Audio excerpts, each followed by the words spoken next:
Cheese is amazing, and anyone who says otherwise is lying. It's great with wine, perfect on the side with some crackers, and it can improve almost any savory dish you care to add it to. But not all cheese is equal, and there's some that you should leave sitting on the shelf in the grocery store. We're talking about cheese that's not good for your waistline, bad for the environment, exposing you to a high risk of food poisoning, and one that's even got more in common with foot funk than with anything else in your fridge. So, which cheese should you be skipping? Just talk about a different... I can ignore the cheese. Yeah, it's we'll not... talk I'm about sorry, just do it. Queso fresco. Queso fresco is a staple of Mexican cuisine, but there's a dangerous side to this cheese. It can be a breeding ground for listeria. Both homemade and commercially produced queso fresco is likely to grow bacteria, and it's been linked to numerous food poisoning outbreaks. Even if you buy and unwrap a perfectly safe batch of queso fresco, it can easily pick up a contaminant from your home or fridge, where it doesn't take long for a problem to develop. The CDC recommends pregnant women, people with compromised immune systems, and the elderly don't eat queso fresco at all. The risk for listeria is so great. The consequences are serious. It can be fatal and has been linked to miscarriages. This is definitely one case where it's better to be safe than sorry.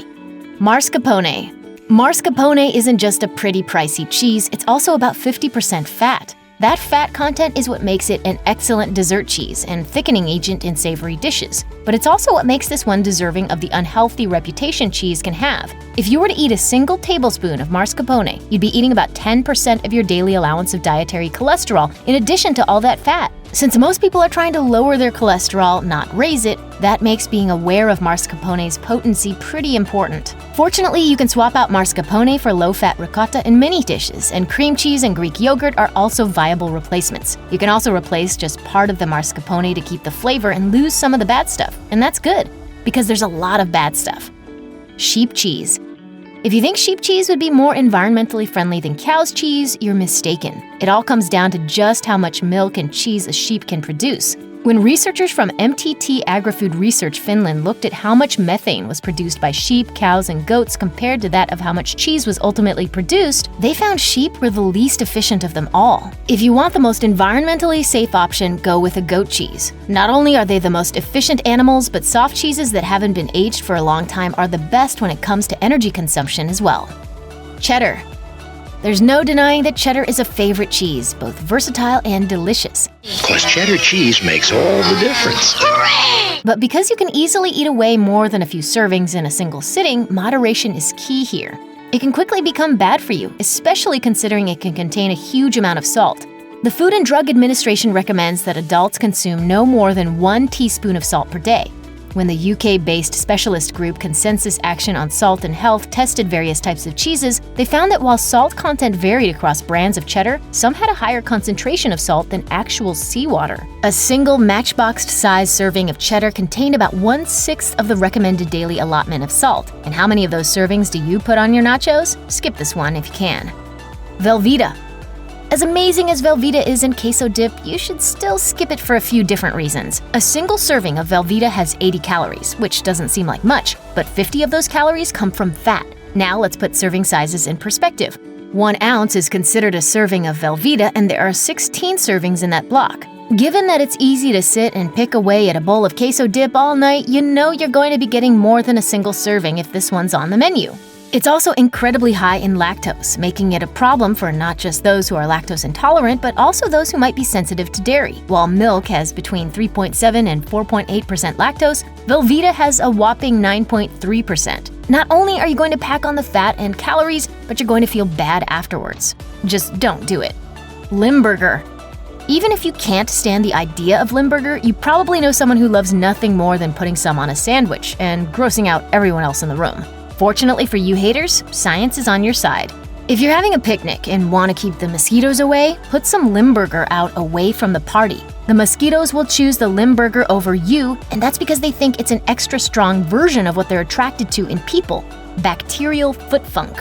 Researchers at a Dutch university have found that the bacteria that turns Limburger into, well, Limburger is the same genus of bacteria that's between your toes. It grows when cheesemakers wash the outside of the cheeses with water, which then nurtures the bacteria in the same way our sweaty feet do. That doesn't explain why some people love it, but if you hate it, there's your scientific explanation as to why it's gross. You're welcome.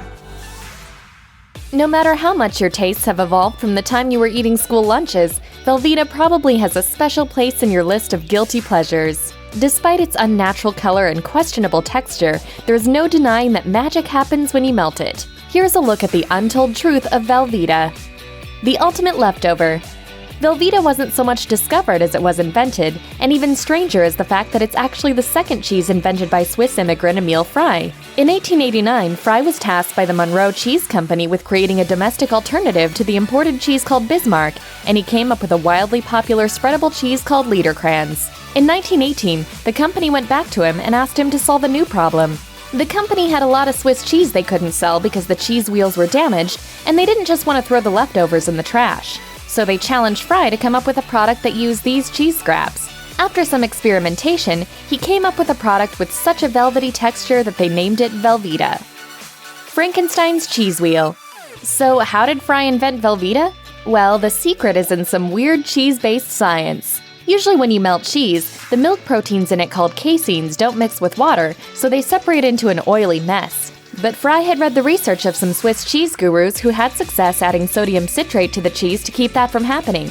So he added in some whey and went all Dr. Frankenstein, engineering what became Velveeta. Kraft actually describes the genesis of Velveeta as reversing the process that made cheese in the first place, then stopping at a point before it breaks down completely. Superfood? During the 1930s, the U.S. was caught in the grips of the Great Depression. With the average family food budget around $9 a week and millions subsisting on even less, Americans turned to cost-cutting measures. Milk was expensive, for instance, while Velveeta was not. And since by 1931 the American Medical Association was hyping Velveeta as a superfood filled with nutritional goodness, the manufactured cheese's popularity soared as families searched for cost-effective dietary solutions. Rutgers University even did a study confirming the AMA's belief that Velveeta included everything needed for firm flesh. Of course, nutritional knowledge has changed over the years, and nowadays a 1-pound brick of Velveeta looks positively terrifying. Each block contains 16 servings, and each serving has 80 calories, 6 grams of fat including 4 grams of saturated fat, 3 grams of carbs including 2 grams from sugars, and a whopping 410 milligrams of sodium. And with all that, you're only getting 15% of your daily recommended dose of calcium, making Velveeta a distinctly guilty pleasure. Do not try this at home. By the 1940s, Velveeta was a national staple, especially once milk and cheddar cheese began being rationed during World War II. Kraft decided to help out America's homemakers by publishing a bunch of recipes involving Velveeta. The results were mixed at best, as in weird foods randomly mixed with Velveeta, like a Hawaiian-inspired platter that involved bread, pineapple, peanut butter, Velveeta, and a maraschino cherry? I can't believe I ate that whole thing. That seems downright normal compared to items like the Velveeta jelly omelet or the Velveeta strata casserole, which is basically bread and Velveeta baked with eggs, milk, and more jelly. Maybe just stick to nachos next time. All the president's cheese. One person who loved Kraft's crazy Velveeta recipes was President Lyndon B. Johnson. During his time in the White House in the 1960s, Johnson frequently hosted down-home-style Texas barbecues, complete with Velveeta queso dip. When you add liquid gold Velveeta to Rotel, tomatoes, and zesty chilies, you get a queso so good, it'll blow them away. In 1976, his widow Lady Bird Johnson contributed the presidential recipe to a San Antonio cookbook, and in 2005, the Black Tie and Boots inaugural ball, which celebrated fellow Texan George W. Bush's election to a second term, published a guide to Texas-style hospitality that included a suggestion of ordering 300 pounds of Velveeta. Now that's a party. Velveeta intolerant. It's not easy being lactose intolerant. Since dairy is right out, that means cheese is too. But Velveeta isn't technically cheese, so that should be acceptable, right? Actually, it turns out the opposite is true. There are some cheeses that are generally more acceptable for people with lactose intolerance, such as Camembert and Munster, which contain less than 2% lactose. Velveeta, on the other hand, contains a whopping 9.3% lactose, making it the worst cheese you can have if you're lactose intolerant. The new depression. Even though modern health guides indicate Velveeta is far from the healthy superfood they believed back in the Depression, sales haven't dropped. In fact, they've soared in recent years, leading to the Great Cheesepocalypse of 2014, when Velveeta was suddenly in short supply around the country. Between 2013 and 2014 alone, sales jumped an incredible 23.7%. The reason? Unfortunately, it's for the same reason Velveeta became popular in the first place, as Kraft revealed that most of the sales are coming from discount outlets where increasingly impoverished families are scrounging for cheaper food. At least the next depression will be smothered in velvety melted yumminess. The cheese landscape is punctuated by myths and legends, only some of which hold any water. Want to know which stories have as many holes in them as Swiss cheese? These are some of the top contenders for cheesiest myth. Americans and Brits are accustomed to orange cheese, as any stroll through the local dairy aisle will show. Shades of beige and a few small pops of orange appear in the form of cheddar, red Leicester, Shropshire blue, or French mimolette. But despite the omnipresence of this rusty hue, it turns out that orange cheeses are far from natural. All cheddar really is white. All cheese really starts out white. Coloring cheese orange was originally a marketing trick dating back as far as 16th century England. Spring and summer milk is naturally richer in beta-carotene, given the grass-fed diet of cows. In winter, milk tended to be whiter, so enterprising producers decided to give it a little help and make it a touch more appetizing. This was further compounded by the fact that some dairy producers realized they could make more money by skimming the cream off their milk and selling it as is, or in the form of butter. This process further reduced the natural golden color of their cheese, making the food coloring all the more necessary. Originally, cheesemakers took advantage of turmeric, carrot juice, or saffron to tint their cheese orange. In the 18th century, most cheese producers instead turned to South American annatto to infuse a golden hue without any added flavor. And today, annatto still gives orange cheddar its recognizable color. It's tempting to assume that the ooze of a great brie or camembert comes from its high fat content. But if you think fat makes cheese fluid, you'd be mistaken. Runny cheeses get their texture due not to more fat, but rather a higher water content. In reality, it's the dense, harder cheeses like aged cheddar or Parmesan that have more fat, with cheddar typically boasting about 35% fat as compared to just 30% fat in a cheese like brie. It's no surprise that the best Comté and Gruyères melt in such a beautiful, buttery way. The exception to this general rule is the category of double or triple cream cheeses. As the name suggests, these have been enhanced with cream for an even more luxurious texture. That said, even a triple cream brie doesn't hold a candle to cheddar, with just 32% fat. The rest of that rich gooiness is just water. A beloved topping for pasta, Parmesan cheese has more than earned its rep as the king of Italian cheeses. But while it's fairly evident that the shelf-stable jar and the massive wedge you'll find at your local Whole Foods aren't the same, the truth is that the world of Parmesan is murkier than it seems. Parmigiano Reggiano is the name of the PDO, or Protected Designation of Origin, cheese made exclusively in 5 regions of Italy: Parma, Modena, Reggio Emilia, Bologna, and Mantua. This cheese is made according to strict rules. It must be made with raw milk, and it undergoes strict quality controls to ensure it adheres to the expected flavors and permitted methods of true Parmigiano production. Parmesan, on the other hand, is not a regulated term. This cheese can be made anywhere, including in the US, and is usually significantly cheaper than true Parmigiano Reggiano, which retails for about $1,000 a wheel. Some American-made Parmesans, like Wisconsin's Sartori, are pretty respectable, winning multiple awards like a gold medal at the 2016 Global Cheese Awards. However, others are known for cutting corners in unpalatable ways, notably pre-grated versions that have been bulked out with cellulose. A truly delicious cheddar or Parmesan often stands out thanks to its texture, boasting lovely, crunchy crystals in every bite. But while these crystals may crunch like fleur de sel, this texture doesn't come from salt. Cheese is indeed salty. Your average cheddar contains 190 milligrams of sodium per ounce. But the salt is added so early on in the cheesemaking process that it would hardly remain whole and crunchy after weeks, months, or even years of aging. So what are those little crunchy bits in your cheese?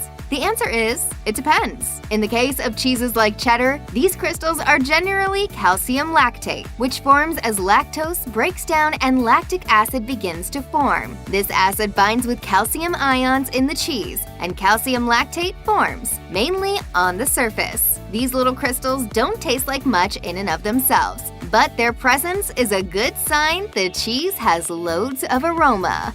Creamy, salty, sweet, and oaky nuttiness. You detect that? Oh, I'm detecting nuttiness. When it comes to Italian Parmigiano Reggiano, Dutch Gouda, or Swiss-style Gruyere or Comté, this crystallization comes instead in the form of tyrosine, an amino acid with loads of crunch. These crystals tend to be found not on the surface of the cheese, but rather in the center. Since tyrosine is used by the body to create dopamine, a hormone associated with pleasure, its presence can increase your perception of the deliciousness of a cheese. The rinds of some cheese like Comté and Parmesan are too hard to be easily enjoyed, although these rinds work wonderfully to suffuse soups and stews with flavor. But in the case of other cheeses, the rind is part and parcel of the eating experience. Such is the case with the white exterior of Brie.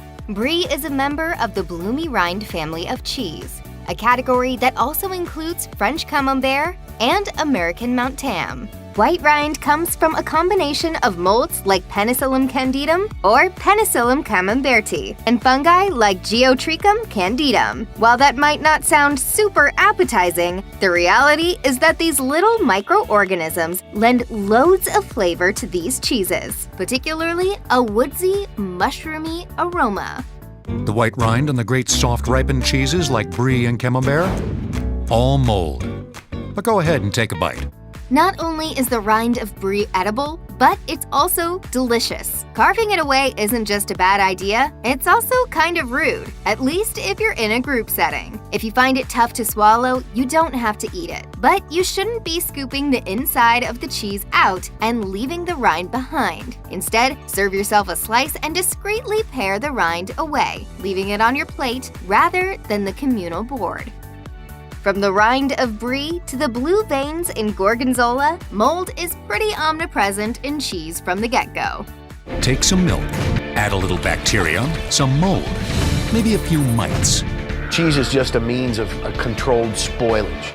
But what about when a piece you've had sitting in the fridge develops a new patch of white, blue, red, or even black mold? While it's not advised to consume any mold that wasn't there when you bought the cheese, you don't have to toss the whole piece just because it's developed some new color. The U.S. Department of Agriculture recommends trimming an inch around the moldy spot on any hard cheese and discarding only this portion, retaining the rest of the cheese to enjoy. Other sources say you can just scrape the mold away, noting that with soft cheeses, it's best to cut away at least a 1/4 inch if there are any moldy spots. In any case, white or green mold is far less worrisome than anything black or gray, which you'll want to remove entirely.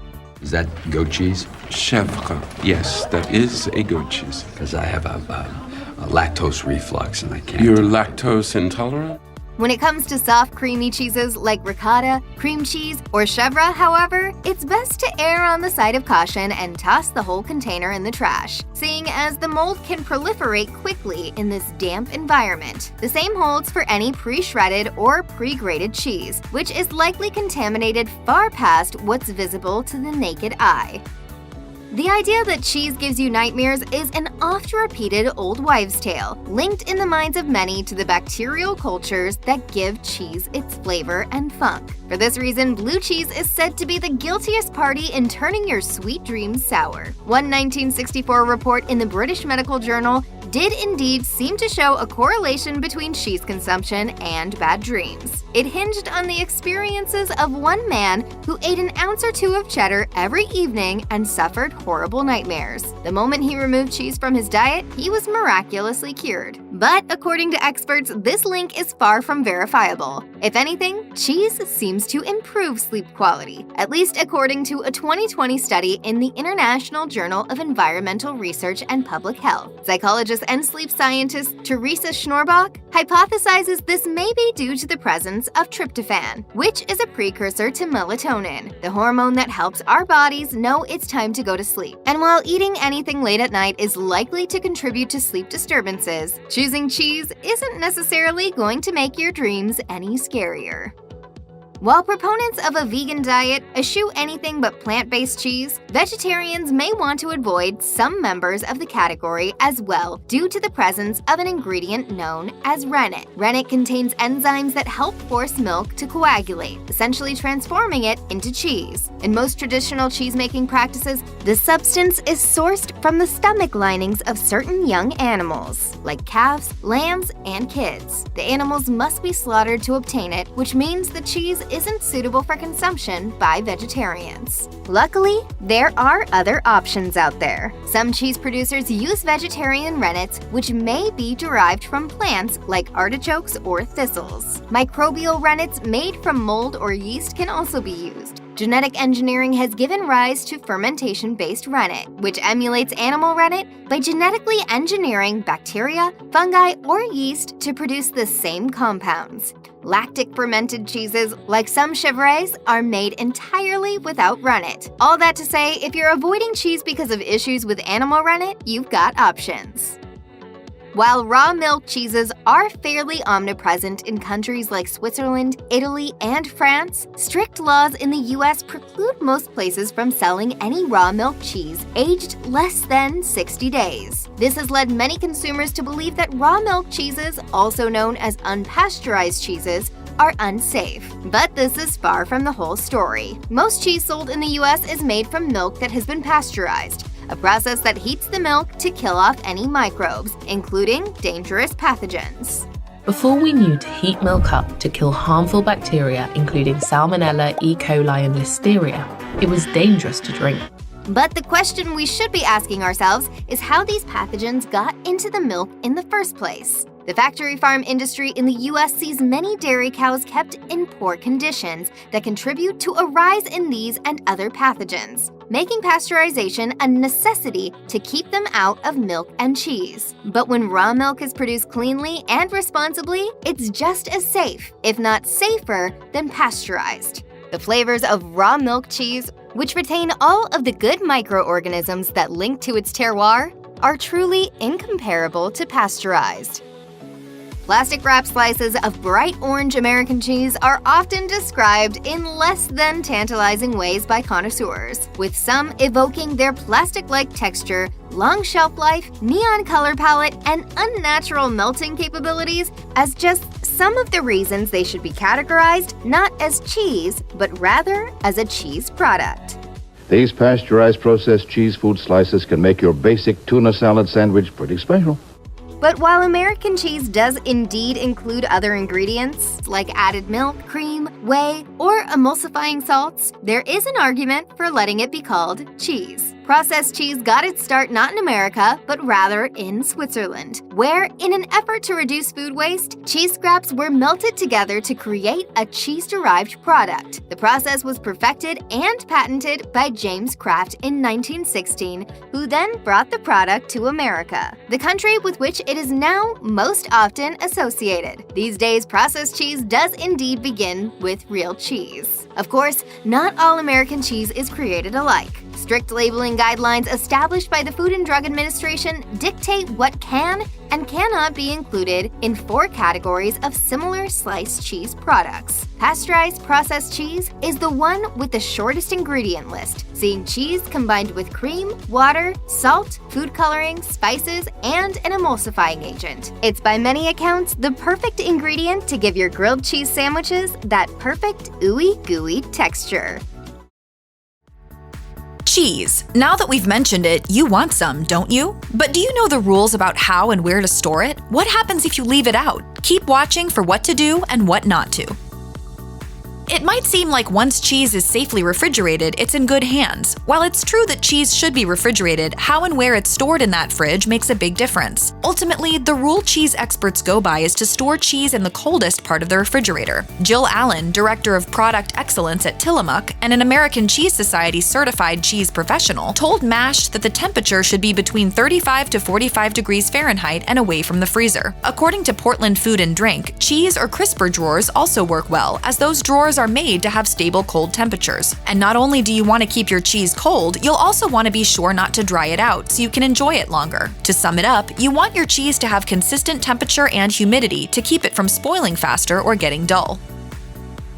It's probably pretty well established that an opened package of cheese can't be just thrown in that fridge naked and that it needs to be wrapped. But how it's wrapped actually does matter a great deal. Cheese paper or parchment paper is a really good way to go here. Jill Allen also told Mashed, wrap first in parchment paper or beeswax reusable paper, which allows the cheese to breathe, and then again in plastic wrap or tin foil, which protects the cheese from other food aromas, yeast, or spores. And make sure the cheese stays covered. That means every bit of it. Cheese loses flavor and moisture when it's exposed to air, experts say. Adam Brock, Dairy Farmers of Wisconsin Director of Food Safety, Quality and Regulatory Compliance, told Mashed, we suggest wrapping hard cheeses, such as Parmesan, in tightly drawn plastic wrap. Store soft or fresh cheeses, such as mozzarella and burrata, in clean, airtight containers, and keep semi-hard cheeses like cheddar and Gouda wrapped in plastic wrap, cheese paper, or parchment paper.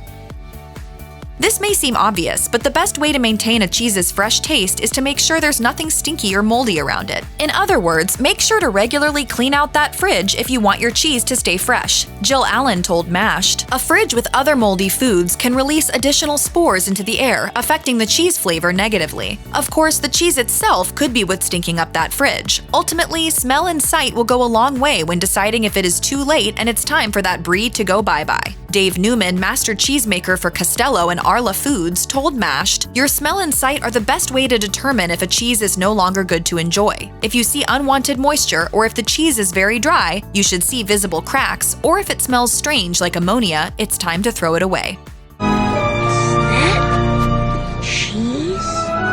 Generally, there are a few issues when it comes to storing cheese, all of which can impact the quality and could become a concern when considering food safety, though that can depend on the cheese and how long it is left out. Once you are done cooking, snacking, or wrapping up your party, make sure to put the cheese back in the refrigerator and don't allow it to sit out on the counter overnight. Adam Brock also told Mashed, leaving cheese out overnight may impact the quality of the product, but would not, in most cases, result in a food safety issue. There is always the potential risk of pathogens or mold, but the risk can depend on how the cheese is manufactured, experts say. Brock added, cheeses that have been aged a bit longer, such as Parmesan, will be better able to maintain their unique flavor and functionality characteristics and are less of a food safety risk even when held outside of ideal conditions.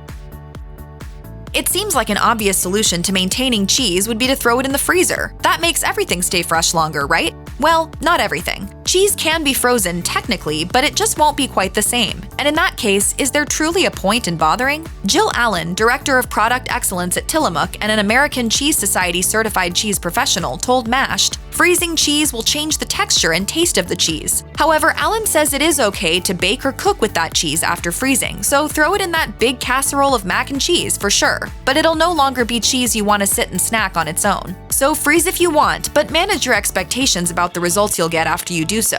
Cheese plates for happy hour may become a no-go after the cheese has already been frozen, but a baked brie may be a great backup plan. Some cheeses play well together, but others don't. You're not going to want to keep super pungent cheeses near the other cheeses. It is the same reason you'd probably not want to store your Parmesan next to a big bag of garlic. Do you smell like a weird warm cheese?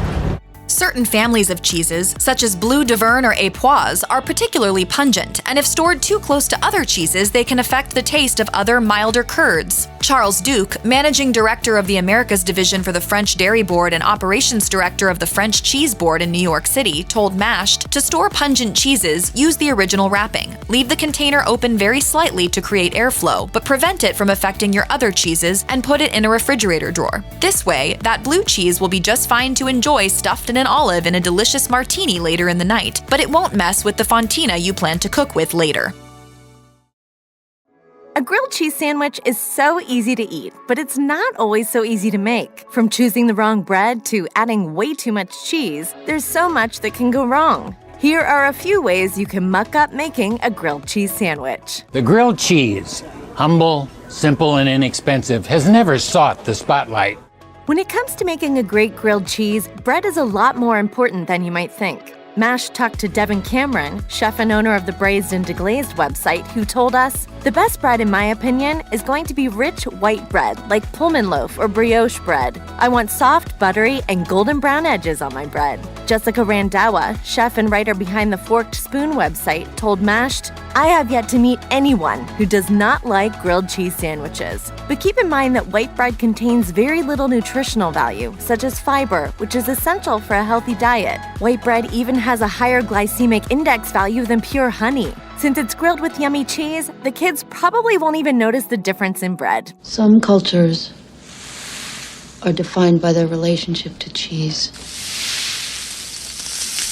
There's a time and a place for putting mayo in your sandwich, but that time and place is not when you're making grilled cheese. Use butter, but use good butter, and use lots of it. Don't be stingy. As Devin Cameron told Mashed, "You're making a grilled cheese sandwich, not a fruit bowl. We want butter, and we want a rich, high-quality, bright yellow butter that's going to add flavor to the very simple sandwich. And make sure the butter you use is the real stuff." Christine Pittman, author of the Grilled Cheese Handbook, told Mashed, "One mistake I've seen people make is using margarine or butter that is low or reduced fat. They often contain water. Oh, and do take note, when you use low-fat butter replacements, you run the risk of making your grilled cheese bread turn soggy when you really, really want it to be crispy. So just don't be that person." As Chef Tracy Wilk told Mashed, "I would say the first mistake is trying to healthify or go wellness on a grilled cheese." We completely agree.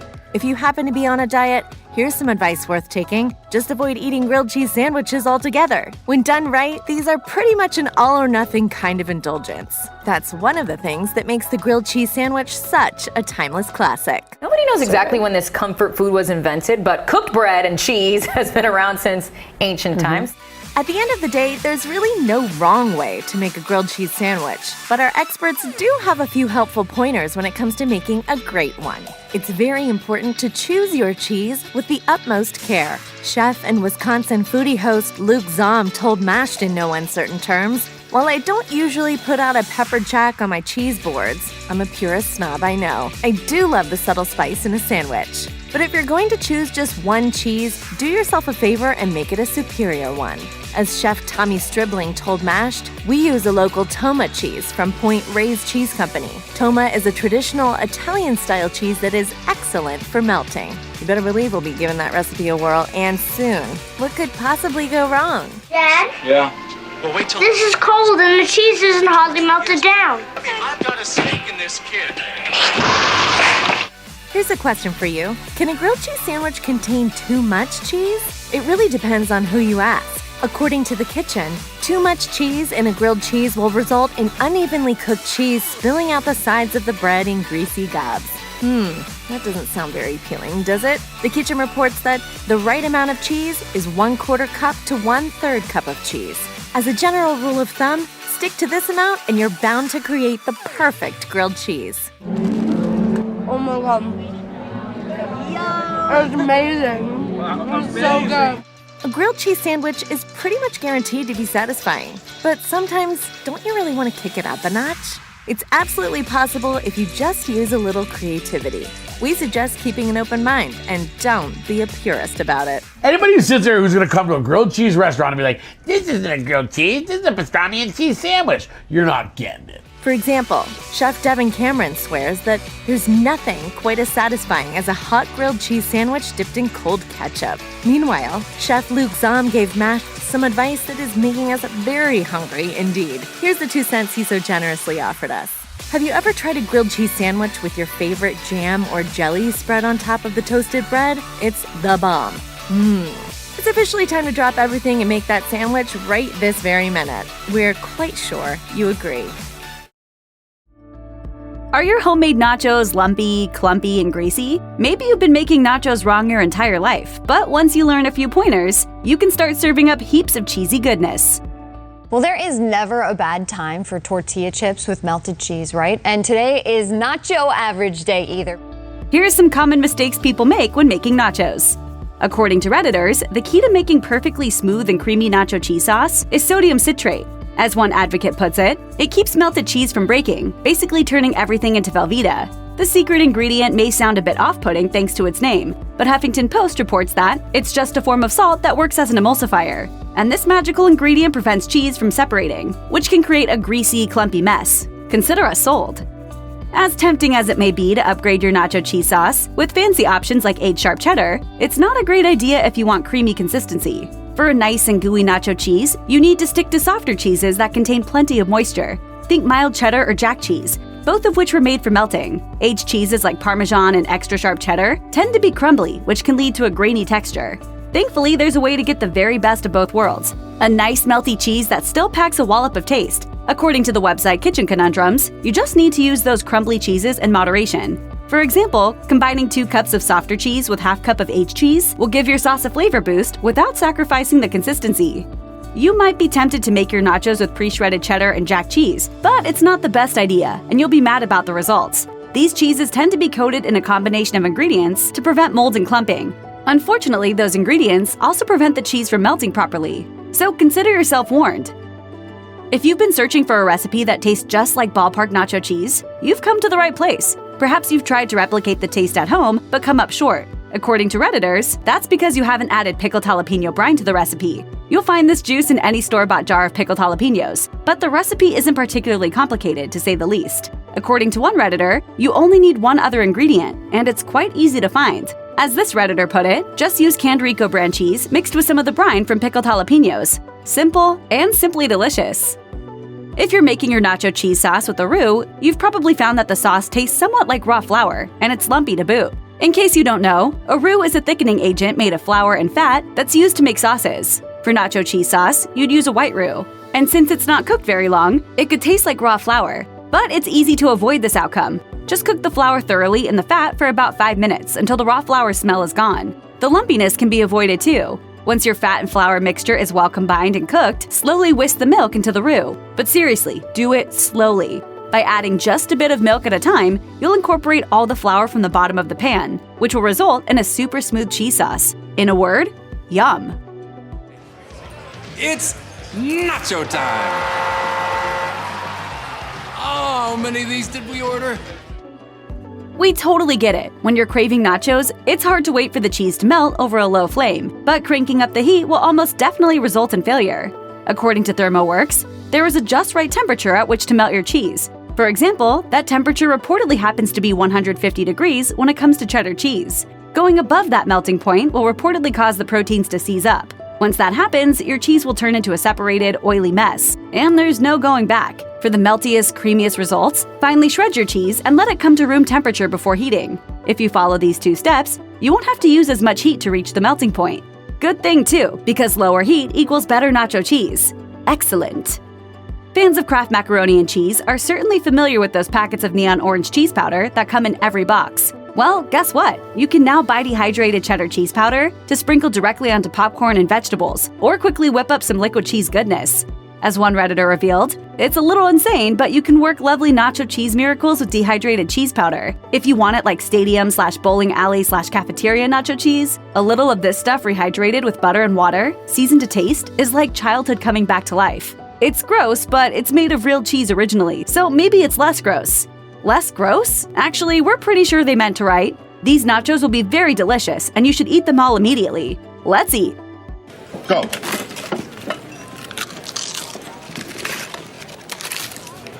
Leon, I can't give you the Heimlich, so you better chew. Oh. From sharp Tillamook and Kerrygold to reliable Borden and Kraft to French-style President and Babybel, there are so many popular cheeses to choose from it can be overwhelming. Fear not, because here's our ranking of cheese brands from worst to best.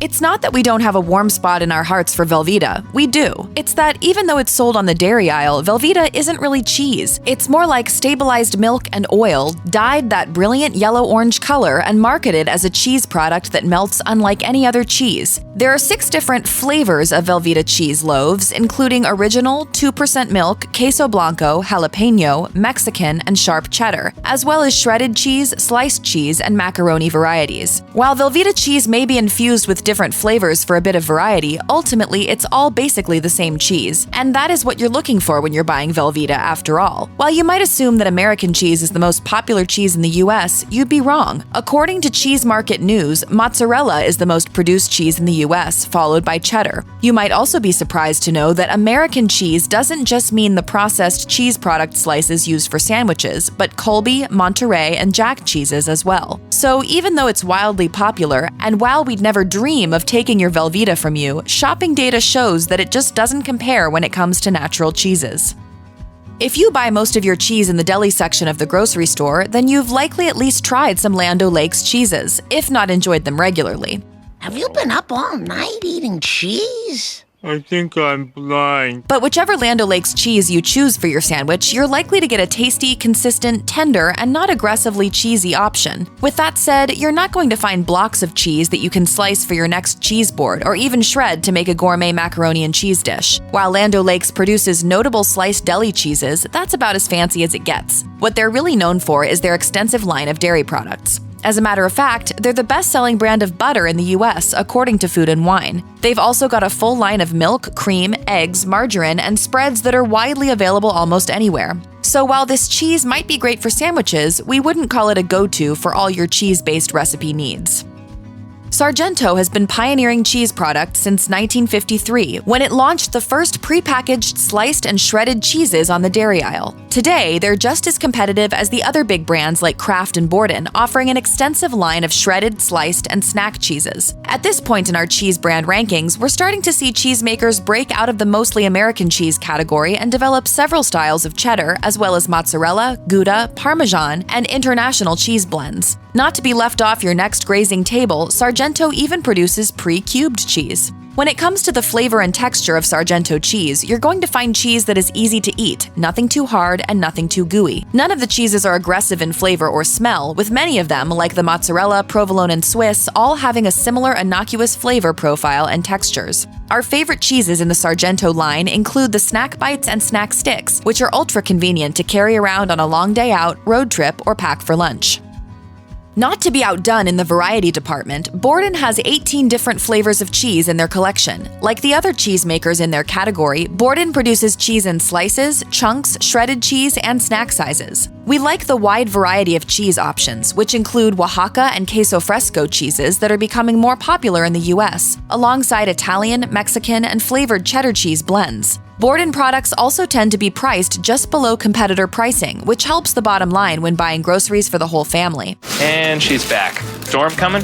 Very dangerous cheese storm. Much like Sargento before them, Borden cheeses all tend to have a similar texture. Not too hard, not too soft, and a tad rubbery. It's an easy texture to eat on a sandwich, shred or mix into a salad or mix into a casserole, and melts easily without instantly breaking. But rest assured that it's actual cheese and not just a processed cheese product. Thanks to iconic products like Kraft Singles and Kraft Macaroni and Cheese in the blue box, Kraft is one of the largest dairy companies in the world. As is the case with Velveeta cheese, the popular American cheese slices can't really be classified as cheese, but Kraft makes a wider selection of cheeses available in slices, chunks, deli blocks, shredded cheeses, and snacks. Bless this highly nutritious, microwavable macaroni and cheese dinner and the people who sold it on sale. Amen. When it comes to the core favorites in the Kraft cheese lineup, including the cheddar cheeses, Monterey Jack, and mozzarella, we found that these cheeses also had a wider range of textures and flavors than the Borden and Sargento counterparts. The sharp cheddar is a little denser and crumblier, with a stronger cheddar flavor, and it's very different from the creamier Monterey Jack that's got a milder flavor and softer texture. With a larger selection of organic cheeses and dairy products on the market, you've got more choices than ever when selecting a delicious cheese snack. Since the first cartons of organic milk hit the shelves in grocery stores, the Organic Valley Company has expanded to include a full line of dairy products, eggs, cheeses, and an ever-growing collection of meats. We tasted the raw, sharp cheddar cheese and were immediately impressed with how crisp and authentic it is. That shouldn't have come as a surprise, given that it won the bronze medal at the Los Angeles International Dairy Competition in 2012 and 2017. While the cheeses Organic Valley produces are generally the same types of cheese produced by their competitors, we could tell the quality of the cheeses had gone up a notch. With a handful of cheese awards under their belt, it's clear that Organic Valley is interested in refining the popular cheese market, if not adding a little creativity to it. We'll admit that we were surprised when biting into the first slice off the block of Cracker Barrel Aged Reserve Cheddar. The cheese brand is owned by Kraft Foods, which has been producing it since 1954. Once we cleared that up, it started to make sense that Kraft was saving its higher-end cheeses for its higher-end cheese line. The line of Cracker Barrel cheese bars has about a dozen different flavors, including several cheddars, Gouda, Asiago, and Swiss. They also produce macaroni and cheese, sliced and shredded cheeses, as well as spreads and snacks. The bars are created with the intention of slicing and serving as a cheese course. While not the world's most exclusive cheese, we like that they're accessible, crowd-friendly, and enjoy the textures and bold flavors of the cheeses. You might not be familiar with the Bel brand company specifically, but there's a good chance you've had one of their cheeses, which include Laughing Cow, Boursin, and Babybel. Tiny wheels of cheese wrapped in little wax packages, Babybel cheese is nearly irresistible. Originally created in the Jura region in France in 1921, the Laughing Cow brand has since circled the globe. And of course, the garlic and herb cheese spread created by Boursin is usually the first thing to go on a grazing board at any party. Bel Brands also produces several other cheese spreads that can be widely found. While none of these cheese products fit into classical cheese categories, they're all made with authentic cheeses or cheese-making techniques.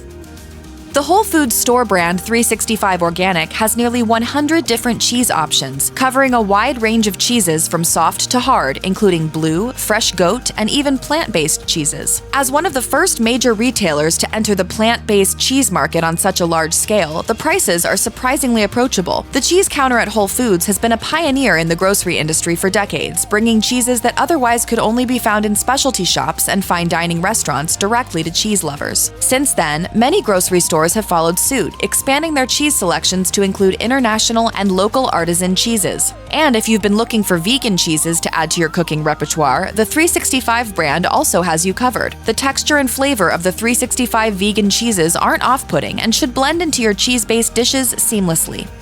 You may recognize the Kerrygold brand from the butter section at the grocery store. Those gold and silver foil packages of Irish butter are hard to miss. If you haven't tasted one of the 10 unique kinds of cheese they offer, there's no time like the present. The Kerrygold aged cheddar is a nice place to start if you're looking for something familiar. But after that, we'd suggest tasting the Dubliner cheese, a firm cheese that's got a few salty crystals interspersed throughout and a delicately sweet and nutty cheese with an almost tropical finish. The Cashel Blue Farmhouse cheese is also a wonderful introduction to blue cheese if you're not sure where to begin. It's got a gentle, tangy taste without the overwhelming moldy or ammonia flavor that scares some people away from blue cheeses. It's great crumbled on top of a salad or served on a cheese board for a well-rounded presentation. If you needed a little more encouragement to try this blue cheese, know that it's been awarded the gold medal at the International Cheese Awards every year since 2009. You're definitely going to be stepping your cheese game up a notch with Kerrygold. There's a good chance that your first foray into the world of international cheeses included a taste of President Brie. Whether it was in French club in high school or a holiday party for work, a wedge or even a heart of Brie is a mainstay on cheese boards everywhere. While grazing tables and cheese plates are getting more adventurous, you can never go wrong with a bloomy white rind double or triple cream Brie and a few slices of baguette. Even if you've had President Brie, you may not realize just how large of a cheese selection the company actually makes. Instead of the classic lineup provided by American cheesemakers, President produces a wide range of European-style cheeses, including Manchego, Feta, Camembert, Comté, and a Roquefort-style blue cheese, among others. If you ever find yourself on a road trip through Oregon, we recommend making a stop at the Tillamook Creamery Visitors Center and Production Headquarters. There, you can taste several of the Tillamook cheeses, as well as mac and cheese, cheesy sandwiches, and Tillamook dairy ice cream. After you're stuffed full of the good stuff, you can catch a glance of the cheese factory floor and get a rare glimpse into how these fantastic cheeses are made. If you're nowhere near Oregon, that's okay too. Tillamook is very likely in your local grocery store already and will taste just as wonderful in your own home. The collection of Tillamook smoked cheeses is cheddar heavy, but also includes your favorites like mozzarella, pepperjack, Colby, Monterey, and more. For an extra special treat, you can even try one of the Tillamook Maker's Reserve white cheddars that are sold by the vintage. To help decide which of these thoroughly American cheddars might be your next favorite, check out the sharpness scale on the website that provides tasting notes and serving suggestions for those who want to embrace their inner cheese nerd. Direct from Vermont, we just can't get enough of the ultra-creamy, full-flavored cheeses that Cabot Creamery makes. Known for their large selection of Vermont and New York-style cheddar cheeses, even the firm 3-year-aged cheddar smoothly melts on the tongue. If you're lucky enough to find the Cabot cloth-bound cheddar at your grocery store or local cheese shop, we can't recommend it enough. The farmhouse funk imparted by the cloth binding gives way to a richly textured and dynamic cheddar that really defines what it means to be a cheddar cheese. Cabot's high-quality cheeses are also available in bars, shredded, sliced, and snacks. For the more adventurous cheddar lovers, Cabot has a line of flavored cheddars that includes peppercorn, horseradish, smoky bacon, garlic and dill, and habanero. If you find you like Cabot's cheeses, you may also want to try some of the yogurt, dips, and butter in the dairy line. Rest assured, there's hardly a wrong choice with Cabot cheeses. Salty, melty, and buttery. Everyone can agree that good cheese is crucial to a delicious pizza, but with so many types of cheeses, it can be hard to know which one best fits your pie. Until now. There are plenty of reasons to eat Gouda, but when it comes to adding it to your pizza, you may not be too excited. We hear you, but trust us, it's worth trying. Wisconsin cheese describes Gouda's flavor profile as similar to the familiar nutty notes of Parmesan cheese, with a hint of buttery caramel reminiscent of butterscotch. Overall, when you consider it a slightly sweeter take on Parmesan, you may come to understand why it's worth considering for your next pizza. Speaking from personal experience, one Redditor claimed that adding some quality smoked Gouda to your pie is an easy glow-up for even the cheapest pre-made pizzas. And other Redditors have enjoyed adding Gouda to their homemade pizzas too. Another Redditor recommended shredding aged Gouda as a finish for homemade pizza. In other words, he argues that it's better as a seasoning than a topping, like Parmesan cheese, and we agree. Because of its more limited utility and potentially alienating flavor profile, it ranks last on our list of the best cheeses for pizza, but it's still on the list, so don't sleep on it.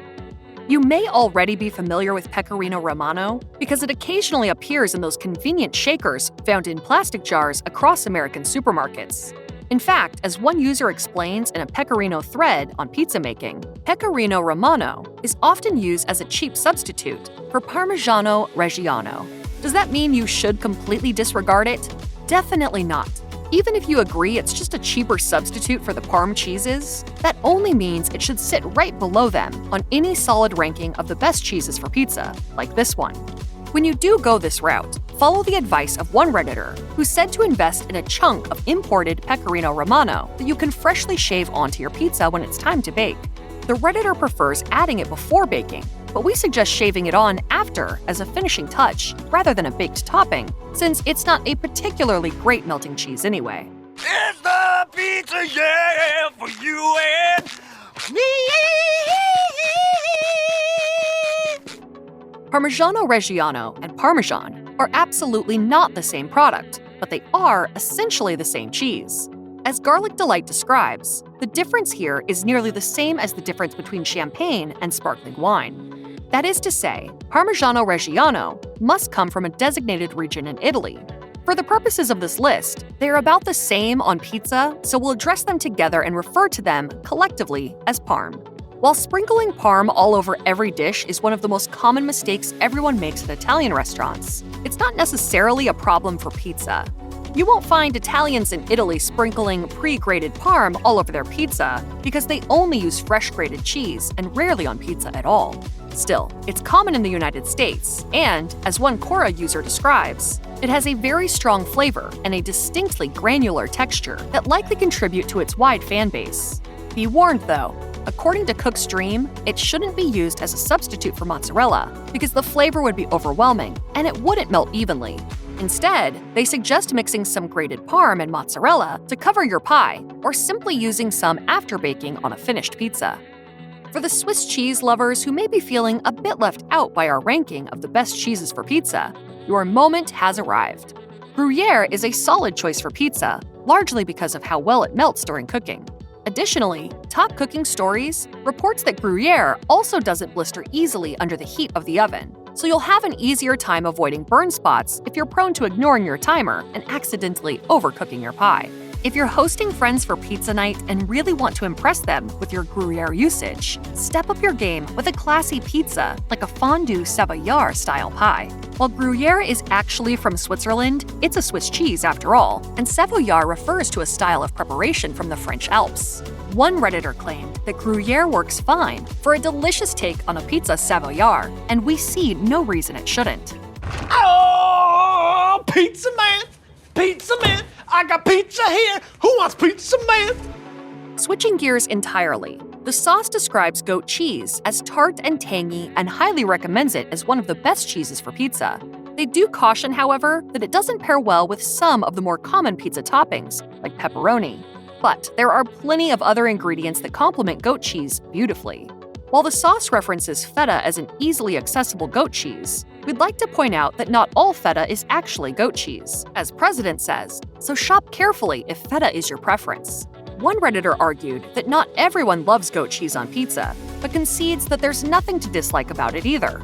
Sure, this isn't the highest possible praise, but take note that goat cheese only ranks toward the middle of our list of the best cheeses for pizza, and that's partially due to the lukewarm reception it may receive from some. Personally, we side with another Redditor who replied that goat cheese is exceptional with caramelized onions and balsamic glaze on a pizza, reminding us all that goat cheese truly does require the proper partner ingredients in order to shine on a pizza. But we're big fans of teamwork, so we don't find any fault with goat cheese here. While several of the cheeses on this list aren't ideal as standalone pizza cheese, Havarti needs no such companionship. As one user explains on Alexa Answers, this Danish cheese has a similarly semi-soft texture and shredding ability to mozzarella and makes it a great substitute when you're looking for a change.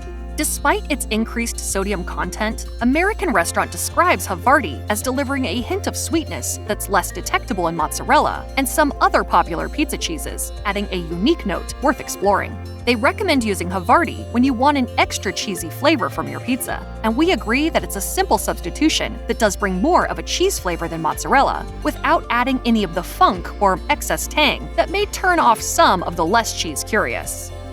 Prepare to hear this a few more times before our ranking of the best cheeses for pizza is complete. This cheese doesn't have the stringy texture mozzarella offers, which means it's not an ideal substitute for your pizza, but makes a great partner in combination with mozzarella. Lest you think that would indicate that provolone isn't worth your time on pizza night, consider that popular pizza delivery company Domino's uses provolone on every one of its specialty pizza varieties, so you may already be accustomed to it. If you're a Domino's fan, you may find yourself seriously disappointed if you fail to use provolone during your homemade pizza night. And now you know why. I thought it could be a fun family activity if we had a make-your-own pizza night. Well, we could order Domino's. Of course, your taste may vary from ours, though we wouldn't recommend it ourselves. One Redditor finds provolone to be superior to mozzarella and implies that it's a worthy substitution altogether. In response to this claim, another Redditor notes Midwest pizza chain Pizza King includes provolone in its pies, but he takes a more centrist approach by suggesting a blend rather than a total substitution. You know where we stand in this debate, but if you're going to try the pure provolone method, we recommend using a few whole, thin slices of the cheese strategically placed around the pie, rather than trying to tear it into awkward pieces. Burrata is essentially a type of mozzarella cheese. More accurately, it's a ball of mozzarella scraps, specifically curds, mixed with cream, encased in a thin mozzarella skin to hold its shape. When broken open, burrata spreads tantalizingly across whatever is below it, adding its cheesy flavor to each bite. Burrata is a newer cheese, created in the 1920s, but its rise in popularity as a pizza topping is even more recent. If you've noticed burrata pizzas popping up at restaurants or house parties more often, you may have a viral TikTok to thank.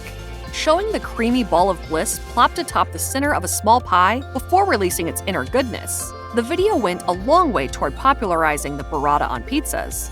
Pizza Today explains that burrata's mild flavor helps it adapt to just about any toppings you want to include in your pizza, from sweet to spicy, and it takes just one centrally placed ball of burrata to complete your pie. We know we're close to losing a few of you on this one. We're looking at you, blue cheese haters, but stick with us.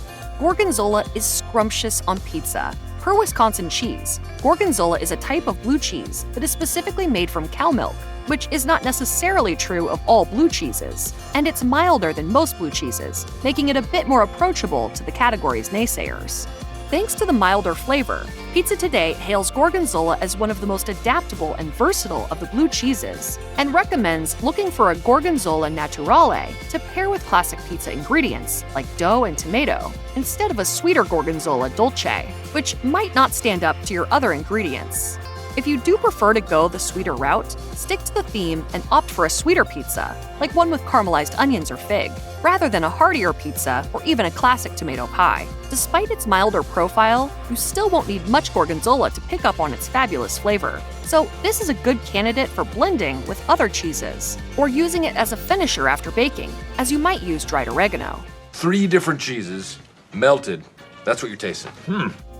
Technically, ricotta isn't considered an actual cheese, but most of us aren't food scientists, so we're willing to let that one go. Ricotta is creamy and often used in baked pasta dishes, so it logically follows that it would pair well with traditional pizza flavors too. And it really does. When one Redditor complained that they never find ricotta and tomato sauce on pizza, an employee of Blaze Pizza hopped into the thread and confirmed the chain does make pizzas that include ricotta on top of red sauce, and that they're delicious. It's important to note, as Well Plated explained, that ricotta is not shreddable and will not spread evenly across the entire pie while baking. Instead, ricotta holds its shape under heat while slightly expanding into gooey little pools wherever it's dolloped atop the dough and other toppings. This creamy cheese with an approachable taste and an enjoyable texture is our top choice for a winning white pizza, and our second favorite pizza cheese overall. Yes, we're here to explore some fun alternatives, but it would be absolutely absurd of us to pretend that any cheese other than mozzarella is the #1 cheese for pizza. As Milky Mist exclaims, mozzarella isn't just the best cheese for pizza, it's the queen of Mediterranean cuisine thanks to its mild flavor, middle-of-the-road firmness, and adaptable texture. The entirety of Mediterranean cuisine aside, let's focus on exactly why it's so ideal for pizza. Milky Mist reports that mozzarella's flavor profile is particularly amenable to blending with classic tomato pizza's other main ingredients, and that the melty pull of cooked mozzarella is especially appealing to the eye. But it's the baking performance that really sets it apart. Mozzarella bakes to a gooey, bubbly, golden finish in the same time that it takes pizza to bake, and we all love that combination of convenience and quality. Still, be careful to seek out the right mozzarella for homemade pizza baking, which the Pizza Heaven says is low-moisture mozzarella that will perform best in American home ovens. It shreds more easily and prevents soggy dough, making the homemade prep process painless, even if you overdo it with your cheese proportions. Cheese comes in all shapes and sizes, but none are more recognizable than the red wax-wrapped Babybel cheese. Here's what you need to know about the cutest wheel of cheese on the market. Babybel is a French brand currently operating under Bel Group, a family-owned multi-brand company mostly specializing in processed cheese products. The brand's origin goes back to the mid-19th century and Jules Bel, who started a cheese trade in the Alpine Jura region in the east of France. His son Léon Bel continued the family tradition, but he had plans to expand his father's idea in a completely new direction. In the period between World War I and II, Bel realized the potential of processed cheese products that could be stored for longer and would be ideal for transport. The business started with Laughing Cow and individually packed triangles of spreadable cheese. The company expanded with Babybel, which was first registered in 1933 and officially launched its cheese production in 1952. The original version was a hefty 200 grams of cheese encased in red wax. In 1977, the company introduced its mini version that would prove to be the ideal snacking size. Eventually, the mini variety became Babybel's flagship product. The company later spread to foreign markets, introducing the mini version to the US in 1979, then in Canada in 1985. Nowadays, the majority of mini Babybel products, which make up around 75% of production, are sold outside France. What kind of cheese is actually inside that red wax? Although the label does not stipulate the exact variety, the original Babybel, including its mini version, is modeled on Edam cheese, a variety of semi-hard cheese originating from the Netherlands. Edam was named after the city where it was first produced. Because of its mild, milky flavor, it is a perfect all-arounder and one of the most popular Dutch cheeses. You can easily recognize it by the vibrant red wax cover, which resembles the coating wrapped around Babybel wheels. What is that cheese doing? You know French cheese. Very runny. I warned them not to make cheese into wheels. As for ingredients, the company directly sources unpasteurized milk from dairy producers and delivers it to factories for further processing. There, pasteurized milk is coagulated, and the resulting cheese curds are molded and separated from the whey before they are soaked in brine and slowly ripened. The final step is to pack each piece inside the distinctive wax coating and wrap the whole thing in plastic. Babybel has never been vocal about the waxing process, but allegedly, the secret is to double dip the wheels in wax to get that unique texture that is firm but easy to break. With the original variety of Babybel, the wax cover reveals a soft and pliable cheese that has an off-white color and a distinctive, slightly pungent flavor that's still subtle enough to agree with practically anyone's taste preferences. It can be enjoyed on its own as a snack, but also pairs well with crackers or cold cuts. Despite the potential of the brand's star product, it seems that the market was ready for more Babybel flavors. However, those options are not the same across all markets. American Mini Babybel is currently available in several varieties, including Gouda style, white cheddar, mozzarella, sharp original, and the light variety that comes with 50% less fat than the original. Canadian outlets currently sell a version that is supposed to mimic Swiss cheese, while UK Babybel includes cheddar-like cheese and Babybel Organic, which has been made with organic milk. All the varieties are easily distinguished by differently colored wrappers. Some regional outposts also include a variety pack option. The introduction of different flavors considerably diversified the Babybel range, but the company has made a giant leap outside its comfort zone by introducing a plant-based Babybel that shows how dedicated the brand is to achieving sustainable practices and healthier eating options. Wait a minute. Plant-based. Plant-based. Plant-based. The ingredients include water, starch, coconut oil, and calcium citrate, along with a small amount of salt, coloring agents, and additional flavorings. The result is a soft textured product with a light color and a mild flavor that might remind you of plain mozzarella. The product is labeled as a cheese alternative, so do not expect to find an exact copy of milk-based cheese's texture and flavor. In the US, the plant-based version has been available since 2022. Unlike other Babybel wheels, this comes wrapped in emerald green wax, so you cannot easily mistake it for other products. Babybel is already tasty in its original form, but there might be a way to make it even better. You might have never considered this, but Babybel is a perfect melting cheese. If you apply heat, the semi-soft texture quickly transforms into a gooey, stretchy mound of cheese that can be used as a dipping sauce or a topping over pasta and sandwiches. You can easily add ingredients to give it some crunch or tweak the flavor with spices and condiments. Alternatively, add some milk and flour to make a cheesy bechamel-like sauce. Another brilliant idea is to fry the mini version. The miniature rounds mean you can skip the prep work that might be required with other cheeses. Instead, you can go straight into dipping the cheese into an egg wash and breading, then fry the pieces until golden. All you have to do next is prepare your favorite dipping sauce for these crisp nuggets. Of course, for ultimate simplicity, you can skip all these suggestions. Slice the Babybel wheel and tuck the slices inside sandwiches and tortillas or on top of salad and pizza. New Babybel products include additional flavors and entirely new snack lines inspired by the original Babybel variety. Mini rolls are one of the latest products added to the main range. As the name suggests, the item is essentially a cheese roll that is similar to string cheese, but comes neatly rolled and tucked inside a package. Each piece is packed as an individual portion, making it convenient and portable. The fun part is unwrapping the roll and enjoying the Babybel original flavors in a slightly different form. The company also puts out a health-conscious pack consisting of Babybel Light, fresh grapes, and apple slices, which is available at British stores. This nutritious combination is great for vegetarians, people who cannot handle lactose, or anyone who wants a healthier snacking alternative. None of these are available in the US, but you never know what Babybel has coming up next. Hey! We're the Babybels. We're natural cheese, rich in protein. And we're here to save snack time. Let's roll!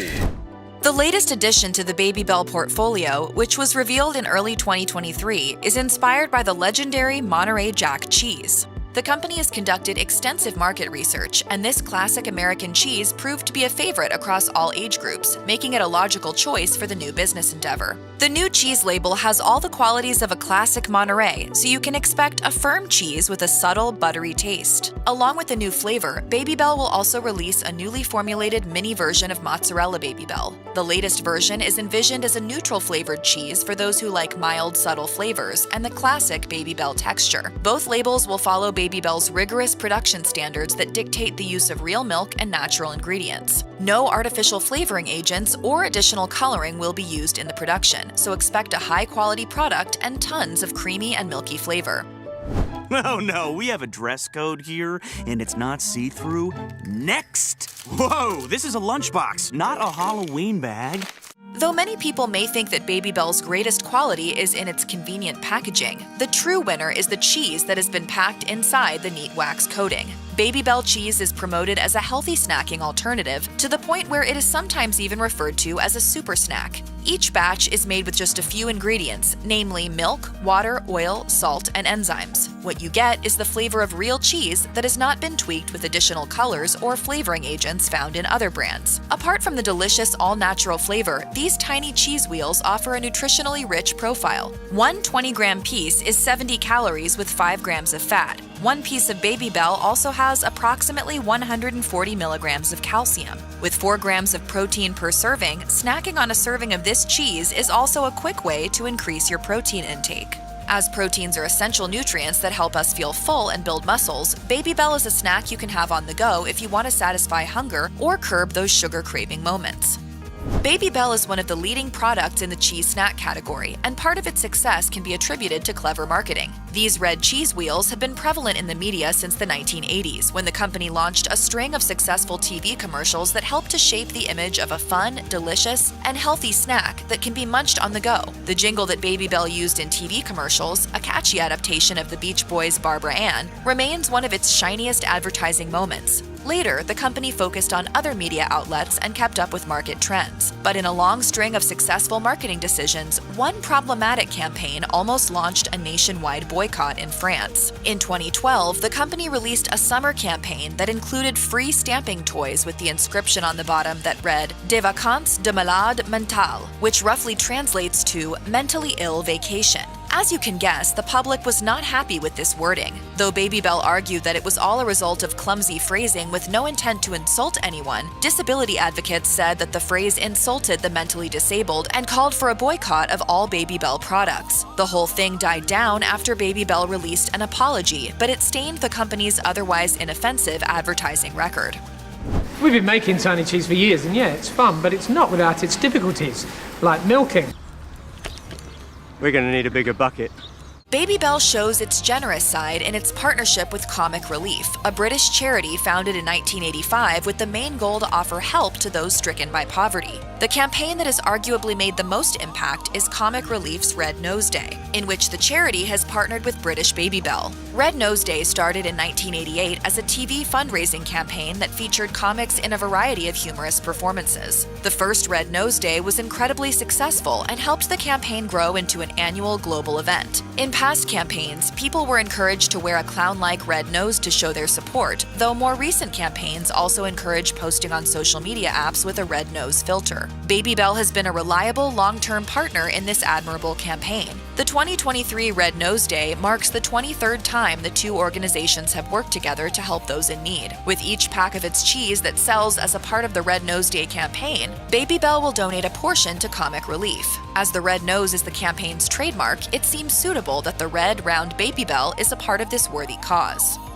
We know that the red wax coating on Babybel cheese is technically safe to eat, though it is not recommended as it doesn't taste very good. It can also be repurposed into different items. However, that wax is not traditionally something that you can compost or put into a recycling bin. The composition of the wax and coloring is not fit for most recycling collectors, meaning that all that wax can only be placed in the trash, which is not a practice that Babybel was happy with. The entire Bell Group, along with all of its brands, has realized the huge impact that the industry has on the environment and local communities. For over 20 years, the dairy giant has been trying to implement more sustainable practices and reduce the overall carbon emission at its factories. The goal is to be more environmentally conscious and provide more wholesome eating options. The non-recyclable wrappers did not fit into this sustainable narrative, so the company found a solution in cooperation with TerraCycle. The resulting program now allows you to recycle each piece of Babybel packaging, including the wax wrapper, cellophane cover, bags, and labels. Babybel covers all of the associated costs.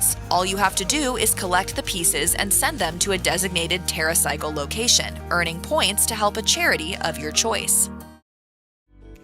When it comes to Aldi's award-winning cheeses, everyone's got an opinion about which is best. But with so many options available, how do you know which to buy and which to avoid? Most people enjoy cheese on their pizza, but what about cheese that tastes like pizza? That's precisely how several Reddit users have described the roasted garlic with tomato and basil cheese from Emporium Selection. Some users have proclaimed this product to be their go-to Aldi cheese and recommend trying it on salads and pasta. This semi-soft cheese's Italian-inspired flavors give it a taste that is similar to a marinara or pizza sauce. It has a slightly softer consistency than Gouda and melts very evenly. The cheese is also heavily marbled, so every bite has an even amount of roasted garlic flavor. In 2021, Aldi faced legal woes over the sliced version of its Emporium Selection smoked Gouda cheese due to misleading information on the label. According to court documents, Aldi used a food additive called liquid smoke to flavor its Gouda, instead of naturally smoking the cheese. The flavor it imparts is very mild, only adding a slight hint of smoke to complement the natural sweetness of the cheese. This could be disappointing for consumers who want a more full-bodied smokiness. Who can? The plaintiff argued that the label should reflect that the cheese is smoke-flavored instead of literally smoked, seeing as the resulting taste isn't fully comparable. Although the lawsuit centered around the sliced smoked Gouda, the not-quite-transparent advertising may make consumers think twice about purchasing the block version too. Plenty of vegan cheese options are available today, but finding one with a convincingly creamy texture is difficult. Luckily, Aldi shoppers can enjoy a satisfying plant-based option in earth-grown vegan mozzarella-style shreds. It's not the only vegan cheese Aldi has ever offered, but it is one of the most widely available. This cheese comes in an 8-ounce bag instead of the 12-ounce bags provided for dairy-based cheese at Aldi. However, many argue that the delicious flavor and melty texture more than make up for the slightly smaller package. Reviewers from A Billion have given this product high praise for its meltiness, and many recommend using it on pizza. In addition to pizza, A Billion users suggest adding this mozzarella to tostadas, grilled cheese sandwiches, and even macaroni and cheese. Cream cheese is one of the most versatile dairy products around. It forms the basis of multiple sauces and dips, and can even be part of delicious cake frosting. Furthermore, it's hard to find a more perfect food pairing than cream cheese and bagels. Cream cheese. The most readily available option in Aldi stores is Happy Farm's cream cheese, which comes in the familiar block variety or as a spread. Consumers can purchase the spreadable version in either a traditional or whipped texture. All three options are the same size, so shoppers can take their pick without sacrificing on quantity. Unfortunately, though, many argue that this cheese's quality is another thing. Some Aldi fans think shoppers should skip this product altogether. One Reddit user devoted a whole thread to complaining about the blandness of this cream cheese, and many other users agreed. The thread's comment section is full of consumers who are disappointed with this spread's lackluster flavor, especially compared to some of Aldi's other products. Consumers have lodged similar complaints on Facebook, where one poster notes that the cream cheese they purchased had an unpleasantly tart flavor. Several other users echoed this concern, though some were more forgiving of this product. Overall, the lack of consistency in the taste of this cream cheese may not be worth the risk. Sweet and savory flavors can create delicious combinations, so Emporium Selection Cranberry White Cheddar Cheese sounds great. It combines large chunks of cranberries with a pleasantly sharp white cheddar and is sold as an 8-ounce round. Although it's technically a seasonal item, this cheese has reappeared on Aldi shelves for multiple years, thanks to its enduring popularity. One Aldi shopper recommended this particular cheese on Facebook, and multiple other users chimed in to share their love for this product. A few suggested using it for a unique spin on grilled cheese, while others recommended enjoying the cheese as is. Of course, it would also make a great addition to a cheese board. For example, one Reddit user shared a photo of this unconventional cheddar paired with assorted berries, crackers, meats, and other cheeses. Others commented that this cheese is one of their favorites and is a must-buy whenever it's in stock. No one expects sliced American cheese to be superior to other types of cheese. Still, Aldi fans are divided on whether or not Happy Farm's American cheese singles stack up to the competition. This cheese comes in a 16-slice package for a decent price, but a few Reddit users bluntly describe this cheese as trash. Furthermore, some users dislike the consistency of this cheese when it's melted, which can make for a disappointing grilled cheese sandwich. The consensus is that this cheese's flavor and texture pales in comparison when measured against other brands. However, not all Happy Farm's American cheese is of low quality. Most posters in the Reddit thread agree that the deluxe version of this product is a much better buy in terms of taste. These slices are less processed than their individually wrapped counterparts and have a more convincing cheese flavor. However, the deluxe slices are more expensive than the standard version. Wedges of Parmesan cheese can be very pricey, especially for well-aged and imported varieties. This cheese develops increasingly complex flavors over time, which means that the aging process sometimes lasts 30 months or more. Although the advertised maturation period for Emporium Selection Parmesan cheese wedge is significantly shorter, this cheese is still a delicious and affordable option. Parmesan aged 12 months or less is still considered immature and has a milder flavor than older cheeses. According to the label, this Parmesan is aged for at least 10 months, likely making it a fairly young cheese. If that doesn't bother you, then you may find real value in this cheese. As Aldi reviewer explains, this cheese would be excellent paired with a sparkling wine like Prosecco. The reviewer recommends enjoying this cheese in small doses due to its pleasantly intense flavor. However, like most Parmesans, it would also be excellent grated over various dishes. One YouTube reviewer describes the cheese as perfectly salted, with a subtle note of sweetness, and recommends shaving it over a salad. Aldi often features cheeses with unique flavor combinations, and Emporium Selection Hot Honey Gouda cheese is no exception. Do you like cheese? Well, why, yes, I do. My favorite's Gouda. This cheese is part of a summer-themed selection of flavored Goudas, which also includes spinach and artichoke and sriracha varieties. Since spicy hot honey has become a cult favorite in recent years, it's no surprise that the discount grocery chain tried to capitalize on the distinctive condiment with this cheese. Unfortunately, as a TikTok reviewer and others have discovered, this cheese doesn't live up to its exciting name. The reviewer found that the cheese had a nice consistency when it was melted. However, it was utterly devoid of honey flavor. The cheese is also not particularly spicy, despite the presence of crushed red pepper on its ingredients list. Although Gouda is delicious in its original form, this cheese will likely disappoint those who are craving the taste of hot honey. Unfortunately, it's also the weakest option in its product group. As one Aldi aficionado posted on Instagram, the other two flavors are far better than the hot honey Gouda. Aldi shoppers can enjoy 3 varieties of Irish cheddar as part of the Emporium Selection Irish Cheddar assortment. Although Aldi frequently offers Irish-themed seasonal products around St. Patrick's Day, these cheeses are part of the store's year-round inventory. The brand has labeled each according to age: mild, mature, and vintage. According to Aldi reviewer, each flavor has something worthwhile to offer cheddar fans, like a smooth consistency and subtle flavor in the mild version. By comparison, the reviewer found the mature cheddar to be slightly tangier, with a taste halfway between mild and sharp. The vintage version is the likely best option for those who enjoy sharp cheddar. Several Reddit users mention this product assortment as a must-have. One suggests trying the vintage cheddar with crackers and raspberry preserves for a nice balance of salty and sweet. These cheeses would also make an excellent cheddar option for a cheese board. Brie likely has its origins in 7th century France and is still beloved by cheese connoisseurs today. For Aldi shoppers, this soft cheese comes in the form of the Emporium Selection Brie Cheese Round. Cheese wheel, it's Brie. Oh, thanks. This basic brie is available year-round and is best served gently warmed or at room temperature. Although the low price may make this product seem like a steal, the taste may push consumers to look elsewhere for their favorite French cheese. Brie is typically nutty and buttery, but many Reddit users feel that Aldi's version fails to capture that signature flavor. In the thread, the original poster describes their struggle to like this cheese, explaining that they tried it with and without the rind. They found the inner cheese tasteless and salty. Several users responded with their own criticisms, describing the cheese as too mild and bland. One user didn't pull any punches when giving their opinion, writing, "It tastes like the smell of wet paper towels. It's the only Aldi cheese I won't buy."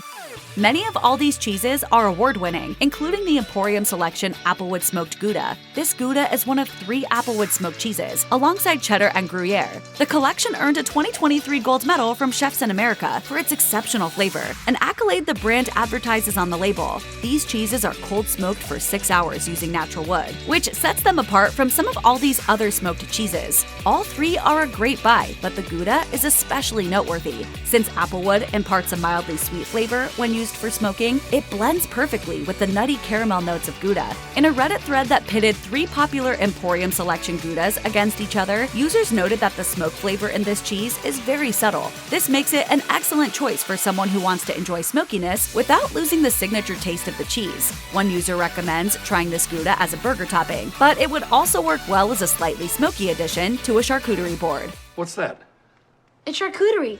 Most consumers expect deli-style cheese to be thinly sliced, but Happy Farm's Deli Sliced Swiss doesn't quite deliver on that promise. The cheese comes in a resealable package of 11 slices and is an affordable sandwich option. However, the slices are slightly thicker than many other deli-sliced cheeses, which may be disappointing for some Swiss cheese fans. Even if the slice thickness isn't an issue, the flavor might be. A YouTube reviewer had a mostly neutral reaction to this cheese, describing it as neither awful nor excellent. Furthermore, Aldi reviewer points out another problem: the packaging. The cheese comes in a plastic tray with a resealable flap that does little to protect it from air exposure. The result is a cheese that dries out faster than products in more secure containers, creating an unpleasant texture. Unfortunately, the packaging also contributes to premature spoilage. Unless consumers repackage this cheese themselves after opening it, they may find it growing mold long before they can finish eating it. Does grating cheese really grate on your nerves? It may seem easy, but can become a hassle if you're making these common mistakes. Keep watching to learn a simple adjustment that'll make your next cheese dish all the greater. Stop. Before you start smushing cheese through your grater, are you positive you're using the right one? I don't know. Well, you may be surprised to find out that not all cheese graters are created equal. In fact, some graters are not designed for cheese at all. For example, nutmeg can be grated, as well as fresh ginger and the zest of citrus fruits. There are plenty of grated carrot recipes too. A grater can also be used to prepare a quick fix mashed potato recipe. Various types of graters have come about as a result of so many potential grating options. And a common mistake everyone makes when grating cheese is to use the wrong grater. The classic box grater is a good standard grater with a variety of different holes to choose from. It's probably the best for grating cheddars and other hard cheeses, especially if a lot of grated cheese is needed. Other types include zesters and microplane graters, which are smaller graters that can also be used for hard cheeses for small, finely textured quantities. There are also different types of nutmeg graters, which are either handheld or graters with a handle. Another type is the rotary cheese grater, which can sometimes come with different grating inserts. Rotary graters are ideal for smaller quantities of really hard cheese, such as Parmesan, which really adds flavor to any pasta dish. Bosca has been making cheese graters for a long time, and these include not just equipment for the kitchen, but also ones that can be used at the table too. Meanwhile, a mandolin is perfect for grating over a pan. One of the most common dangers when grating cheese is either catching nails in the sharp holes or grating knuckles, which obviously can yield painful and messy results. Slicing your knuckles open on a grater is something we should all seek to avoid. It's unhygienic and downright unpleasant. Besides, unless your name is Buffalo Bill, no one wants extra skin on their pasta. Man, what do you want? It puts the lotion on its skin. Now! Well, say it, don't spray it, brother. Dang. One way to avoid such culinary pitfalls is using the palm of the hand to grate small pieces of cheese.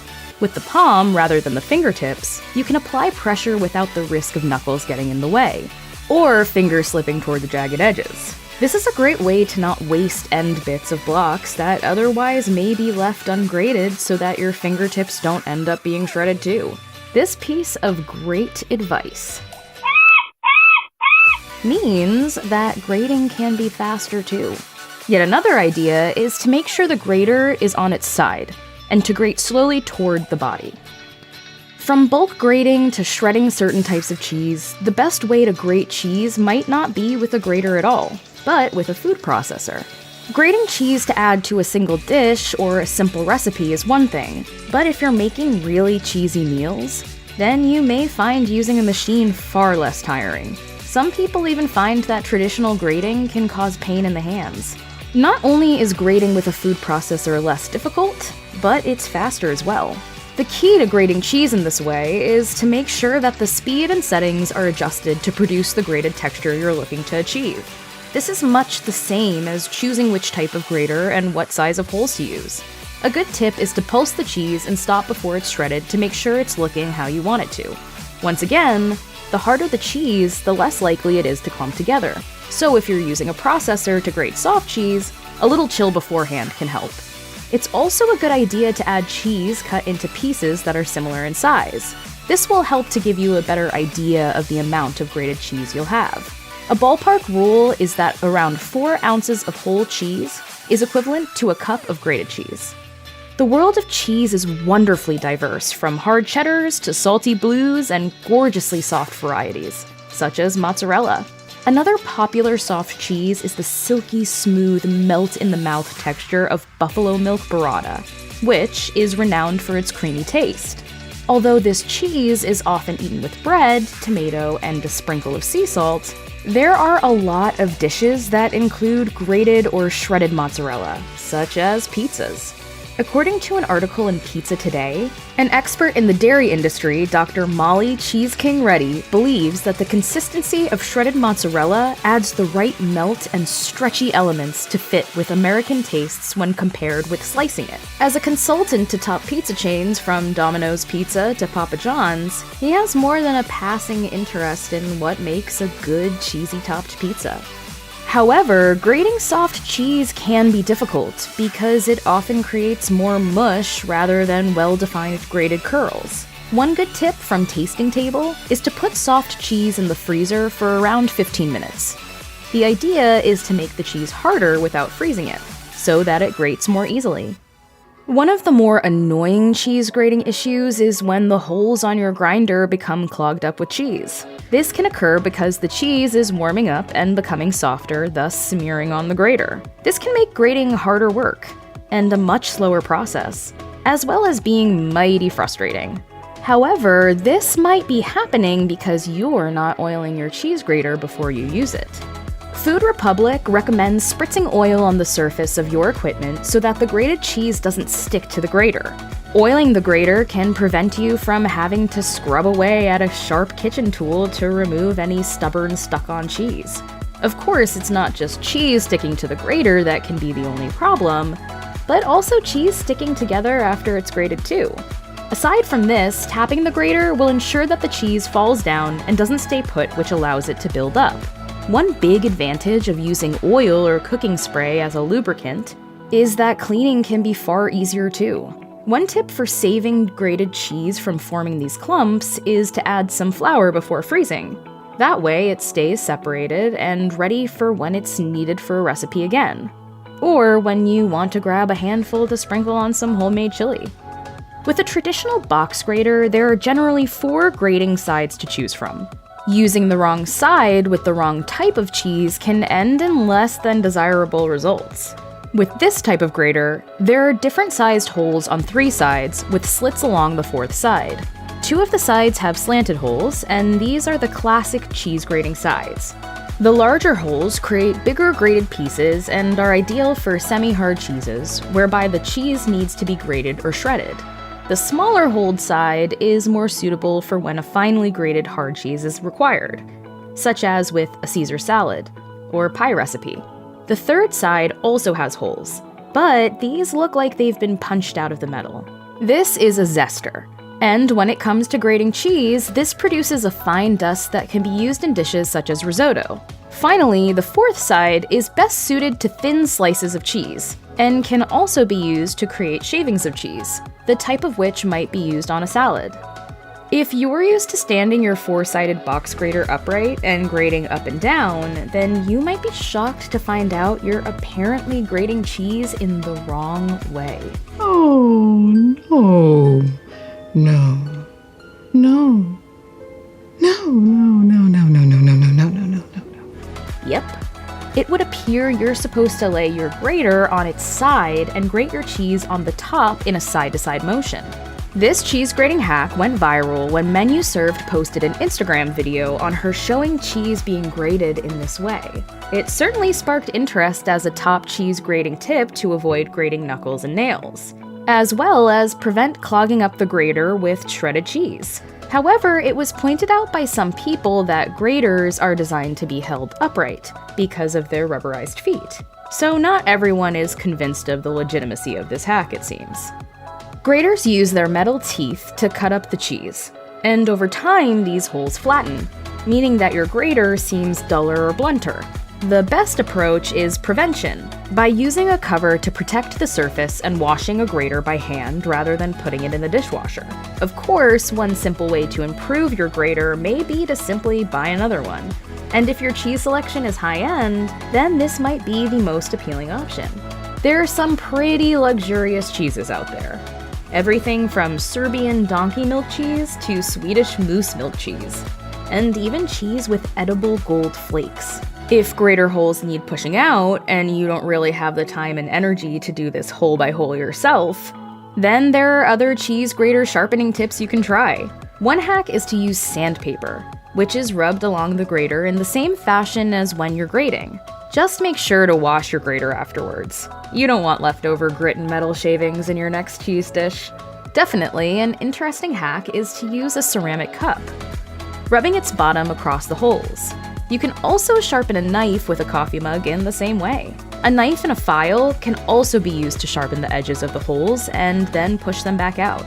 Once you're good to go, the next step is to avoid all those big mistakes everyone makes when grating cheese, and perhaps celebrate with a nice, fluffy cheese souffle. When cooking or meal prepping with cheese in the past, you may have learned that too much of a good thing is not just something people say. There are plenty of mistakes everyone makes with cheese. Here's a look at some of the worst offenders. For many Americans, a plastic can or tub of grated cheese is the only Parmesan cheese they've ever known. But next time you're at the grocery store, think twice before reaching for that familiar plastic container. Most Parmesan cheese sold in America is not even real Parmesan, according to Forbes, because genuine Parmigiano Reggiano is really expensive. A single wheel can cost more than $1,000. In short, don't trust a wedge of Parmesan cheese sold at most grocery stores in the United States, and definitely do not trust the pre-shredded stuff. Bloomberg News tested store-bought, pre-grated Parmesan cheese in an independent lab and found that some brands contained higher percentages of cellulose, a cheap filler also known as wood pulp, than is deemed safe. In addition to the horrifying thought of sprinkling an excess of 2 to 4% of, quote, powdered cellulose over your food, consider that cheese, once grated, will dry out.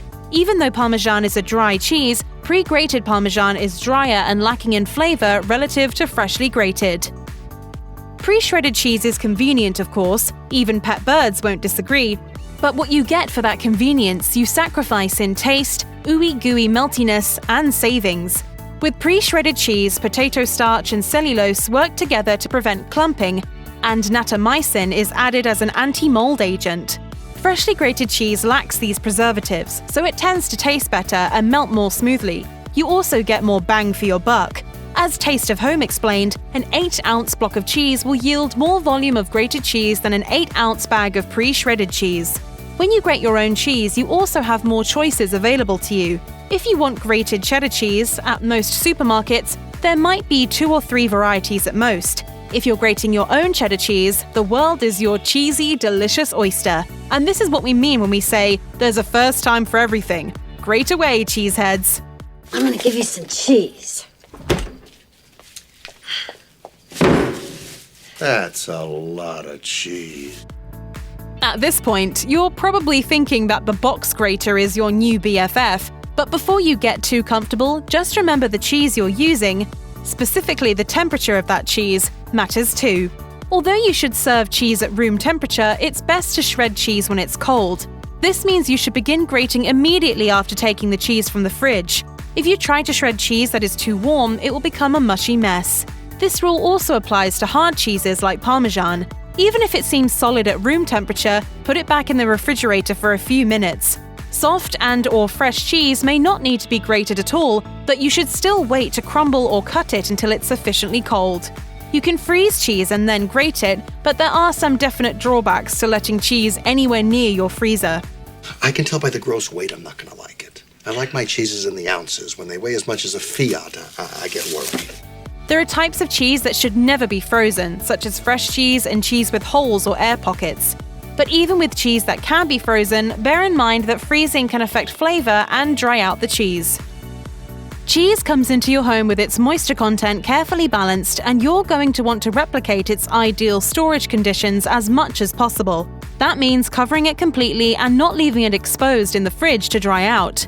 Exposed cheese in the refrigerator will also start to take on the taste of food it's being stored next to. So unless you want your cheese to taste like leftover salad greens, sausages, and even cake, you should probably cover it up. But not with plastic wrap. Cheese is a living, breathing thing, which means completely closing it off from air will suffocate its flavor. Moreover, plastic wrap's artificial, plasticky taste will start to absorb into cheese after a day or two.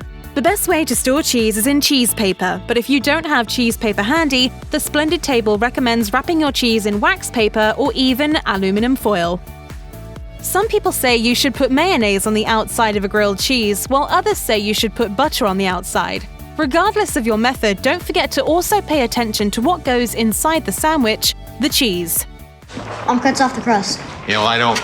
The ideal grilled cheese sandwich is crispy on the outside and melted on the inside. While it seems like that shouldn't be too hard, if you've ever had a grilled cheese that was ultimately just a slice of unmelted cheese between two slices of burnt bread, you know that it is, in fact, possible to mess up something that seems so simple. First, remember that good things, like a delicious grilled cheese sandwich, come to those who wait. Spread your butter or mayo all the way to the edges. Even on slightly toasted bread, just depends on how you like to make your grilled cheese. Be sure to use bread with a tight crumb so cheese doesn't get all over your pan.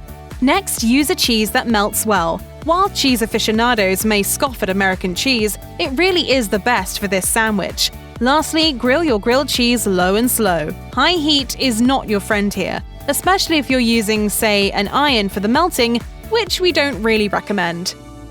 It's okay to stray from the classic cheeseburger, but there's no point in putting cheese on a burger if it isn't going to melt, right? Sorry to crush your Greek cheeseburger dreams, but feta is incapable of melting. Mozzarella and provolone, or provolone as a lot of people say it. It's really supposed to be provolone, but let's not get too sidetracked here. Both have a high water content and will turn into a messy mess on a burger, while halloumi, not to be confused with Houdini, doesn't melt and is meant to be put directly on a grill. If you're going to have a cheeseburger, stick with one of the classics, like American Kraft singles. Kraft cannot technically call this product cheese per FDA regulations, but it's America's favorite, quote, pasteurized cheese product. And what other cheese melts over the top of a burger so perfectly? If you insist on eating real cheese, though, cheddar, Swiss, or blue cheese all taste really nice on top of a burger. Have you ever had really fresh mozzarella? It's creamy, delicious, and very, very moist. The best mozzarella is made from buffalo milk, and this type of mozzarella is ideal for the slightly soggy in the middle, thin crust Neapolitan-style margherita pizza, which calls for generous splotches of melted mozzarella on top. It is less than ideal, however, for an American-style slice due to its moisture content. Low-moisture mozzarella, on the other hand, will melt and stretch but remain dry enough for a pizza crust to stay nice and crispy. Additionally, low-moisture mozzarella has a much longer shelf life than fresh mozzarella. It doesn't taste great at room temperature, but it is the type of cheese that really comes alive under heat. If you want to snack on mozzarella that isn't melted, get yourself some fresh mozzarella di bufala. Avoid sticking it in the refrigerator and simply slice up the fresh cheese and serve at room temperature. Order the double cheese and sausage. Right here, dude. This is an Italian tradition that has more or less become accepted as a rule around the world. Thou shalt not mix seafood and cheese. One Italian chef in London was so offended that a customer requested Parmesan to sprinkle on his crab ravioli that he denied the request. In response to the customer's bad review on TripAdvisor, the irate chef replied, "Try Parmesan on cow dung, it should taste fine for you." Where does this rule come from? You could argue that it is because most seafood has a delicate flavor profile, and a bold, assertive cheese could easily overpower that. In Italy, this taboo might be a product of geography. Italy's major cheese-making regions are generally landlocked, and given their distance from the sea, their historic cuisines developed without an emphasis on seafood. Italy is also a largely Catholic country, and for centuries, Catholics were forbidden from consuming meat and dairy on Fridays. Even if you follow this rule, you don't even have to look outside Italian cuisine to find an exception or two. Anchovy pizza, clam pizza. Once you look beyond Italy, the exceptions multiply. For example, you can get a tuna melt at any deli in New York City. Some rules are made to be broken. Sometimes. But proceed with caution. Is there anything as kitschy fun as fondue? Some people might say that fondue is making a comeback, but really, has sharing a melted pot of cheese ever actually gone out of style? If you have a fondue set gathering dust because the idea of fondue is intimidating, it's time to think again. You should know that getting the perfect consistency of fondue is more art than science, and you can absolutely adjust as you go. Of course, the absolute worst feeling is watching your nearly perfect sauce break or split. So remember, just like with your grilled cheese, you need to go low and slow. Heat up some white wine, toss your grated cheese of choice with cornstarch, and slowly add the cheese to the not too hot wine. Let the cheese melt before adding more, but don't let the cheese get above its melting point. If the liquid comes to a boil, the protein in the cheese will coagulate and pull out the fat, leaving you with a lumping, unappealing sauce. If you find the sauce is getting too hot, take it off the stove for a minute or two. Temperature is the only tricky thing about fondue, or really, any other cheese sauce. Aged Cotija is nicknamed the Parmesan of Mexico and adds a wonderful salty finish to any dish. Unfortunately, you won't find Cotija at just any corner store, but comparable flavors can be found in other foods. Keep watching to find out where. Feta is the Mediterranean cousin of Cotija and can be used in place to nail down that tangy bite in your dish, especially considering it has a similar ability to crumble to perfection. Feta's salty aroma can transform any dish or just be enjoyed solo with some fine olive oil and crusty bread. It's fairly easy to find this cheese, making it a great substitute for Cotija. When substituting feta for Cotija, crumble the tasty cheese in the same fashion and sprinkle a generous amount onto your meal. Just keep in mind that Cotija isn't typically packaged in brine, so when using feta, just be mindful of the liquid when adding the cheese. While this cheese is often compared to mozzarella as opposed to Cotija, it has similar properties that make it a suitable choice to use instead of Cotija. It takes on other flavors easily, which makes it a great addition to any dish craving dairy, and it's an acidic cheese that crumbles very well. Queso fresco is typically sprinkled over dishes such as tacos and salads, very similarly to Cotija, and can be used in the same manner. Since it's a tad more acidic, you'll want to keep that in mind when adding acid-heavy ingredients to your dishes, such as lime or tomato, but the mild, creamier flavor of queso fresco shouldn't alter the meal you're preparing. The name says it all with añejo, which translates to aged in Spanish. As the cheese matures, it morphs into a firmer block that allows for grating and shredding. Fun fact, añejo is actually just an older version of queso fresco, so it has a similar flavor but with a harder consistency. If spotted at the market, añejo may have a red hue to the rind, which can be attributed to seasoning. It is often rolled in paprika to give it a spicy kick. When choosing grated añejo rather than Cotija, the only thing to keep in mind is any added spice to the cheese.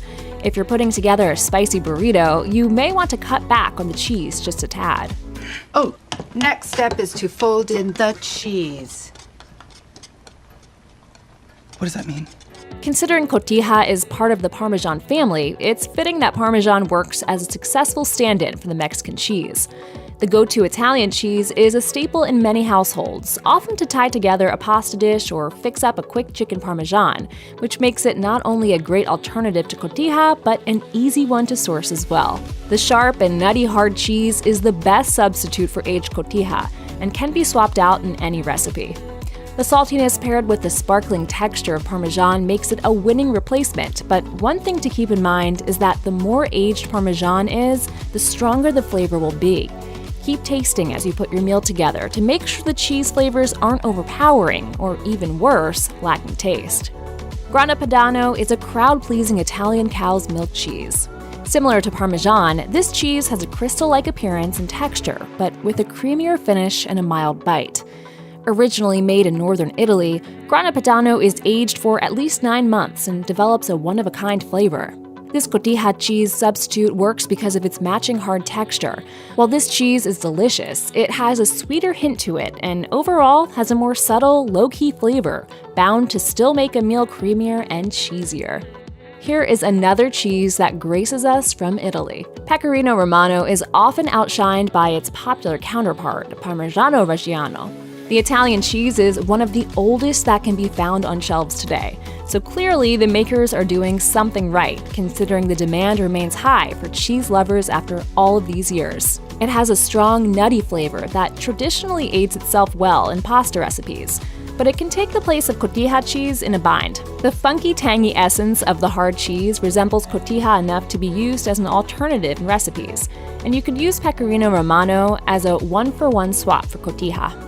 At a quick glance, one might assume ricotta salata is the fluffy, versatile cheese found in comforting lasagnas and stuffed shells, but that's just fresh ricotta.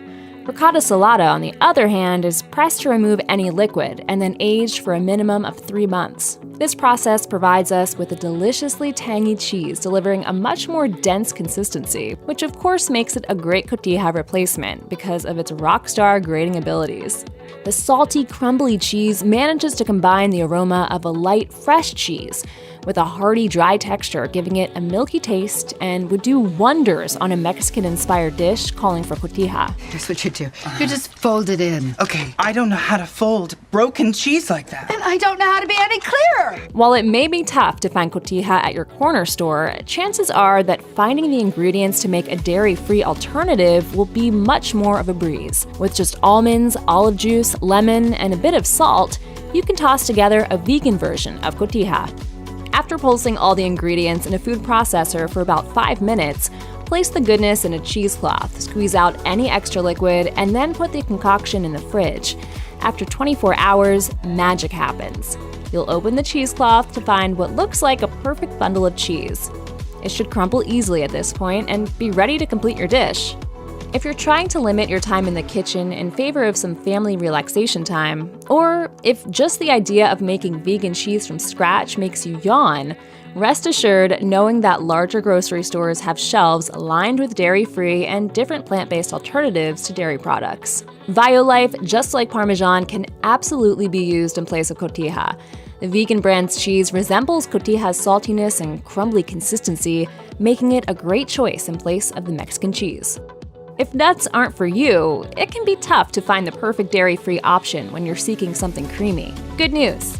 You can make a vegan Cotija featuring tofu, as opposed to the typical nut such as almond or cashew. Recreate that tangy punch of Cotija with tofu, apple cider vinegar, nutritional yeast, and some salt. Using cheesecloth to strain all the liquid from the tofu will help nail down that ideal crumbly texture of Cotija. Who knows? Cheese making might become your next go-to kitchen hobby. A cheese so troublesome, even the European Union had to step in. Who knew feta cheese would have a history as messy as it is crumbly? As a whole, cheese in all its forms, except perhaps Limburger, is pretty much a gift from the heavens. When it comes to feta cheese, as legend has it, the art of cheesemaking was actually taught to the Greek people by Aristeas, the god of cheesemaking. He was also the son of Apollo and a nymph named Cyrene, although that's nothing to lose your head over. However, Aristeas wasn't actually the originating cheesemaker. According to the cheese subscription website Monthly Flavors, this humble and rather rustic god learned the art of Caecia culture from the nymphs, the minor goddesses who presided over the natural world and the elements. Aristeas then took the idea and ran with it, and probably decided to share the literal God-given talent with Greek mortals because they, one can only assume, probably left a really good offering at his temple. While there's no exact date as to when feta cheese was originally brought into existence, some form of it can be traced back to the 8th century BC, notes the blog Real Greek Feta. In fact, some ancestor of feta is actually mentioned in Homer's Odyssey. As the story goes, the protagonist Odysseus finds a cave filled with all sorts of cheesemaking equipment, crates of cheese, and livestock. This cavernous cheese factory is actually the home of Polyphemus the Cyclops, the ginormous one-eyed giant and son of Poseidon, who wasn't really known for his charming good looks or his hospitable, well-mannered nature. The way Polyphemus greeted visitors was by eating them. Also, he wasn't just an accomplished cheesemaker, but also rather talented when it came to wooing the ladies with a good tune. But we digress. After returning from milking his sheep, his liquid gold, which was carried in yummy sheep stomach pouches, was curdled in the heat. While Polyphemus didn't actually create feta cheese, it is true that feta cheese is actually the oldest cheese in recorded history. It goes without saying that feta cheese is to Greece like soy sauce is to China. Bet you didn't see that one coming. Yet, for some reason, it seems like everyone wants to claim this humble dairy product as their own. It is pretty delicious, so you can sort of understand why. And I specifically said no feta cheese. I mean, do they have to put feta cheese in? Besides its home country of Greece, feta cheese has also been claimed by the British, who don't exactly have a great track record when it comes to claiming things like, other countries. And by France, also sometimes known as not playing nice when it comes to taking things without permission. Also noteworthy, the product review blog Choice states that the Aussies and Danes are also going head-to-head for the title of Feta King. And while the next two competitors aren't actually countries, the cheeseheads of Wisconsin and the home of the happy dairy cows of California are also scooting in to claim this archaic milk product as their own.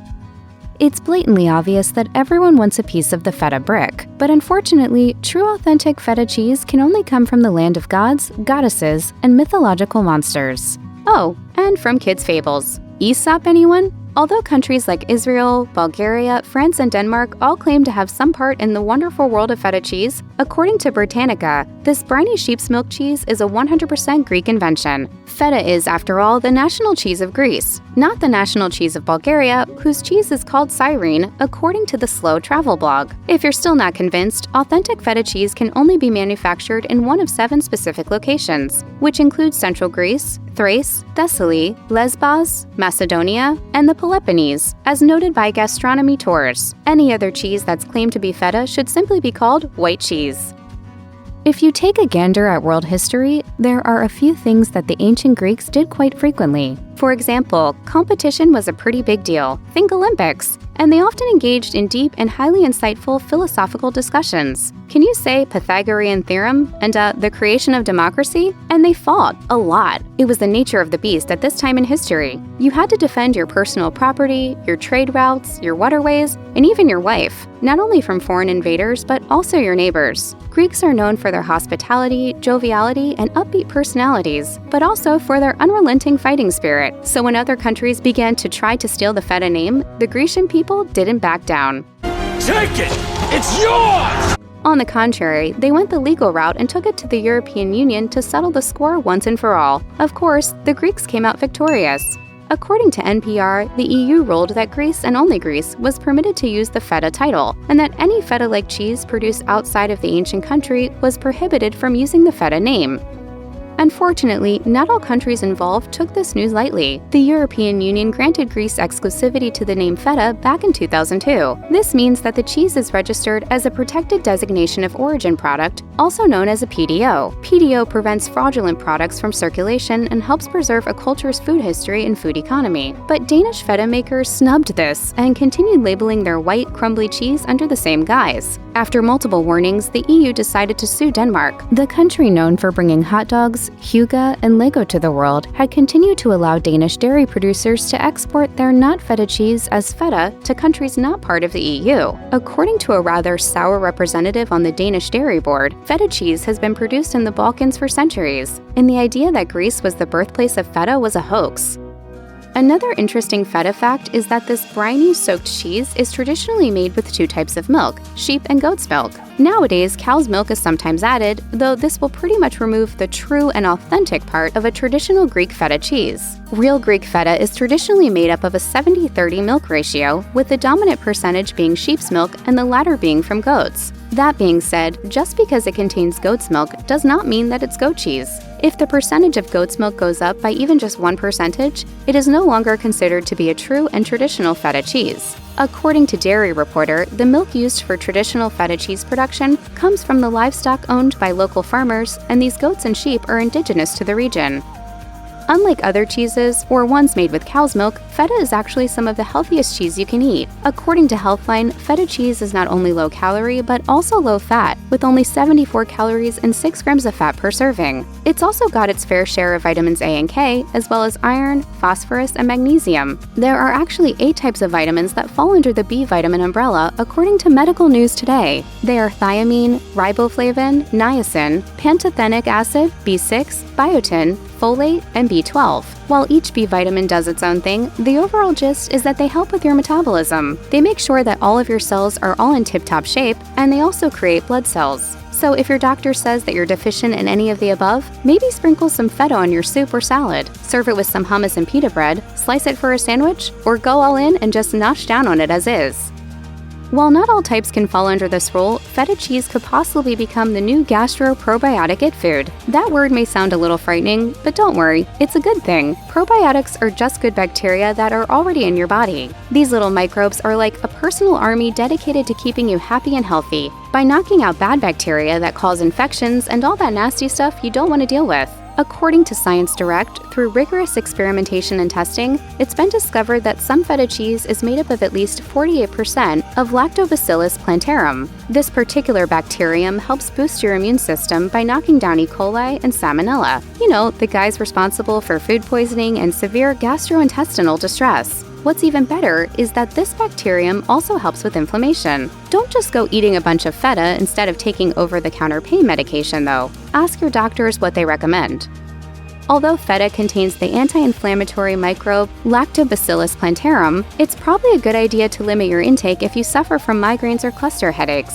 This is because feta, along with other aged foods, contains a naturally occurring compound called tyramine, as noted on the migraine management blog Migraine Again. Other foods that fall under the noggin knocker category are pickled foods like sauerkraut, fermented foods like soy sauce, tempeh, or tofu, aged cheeses like blue, brie, or feta, smoked or cured meats with nitrates, and some beers. It's also important to note that if you are sensitive to tyrosine, you're going to want to ditch your leftovers. This is because the amount of tyrosine increases the longer it sits. So if you're wondering how old something is, look and see if the label says aged or fermented. It's probably best to find that food a new home, one that's not your stomach.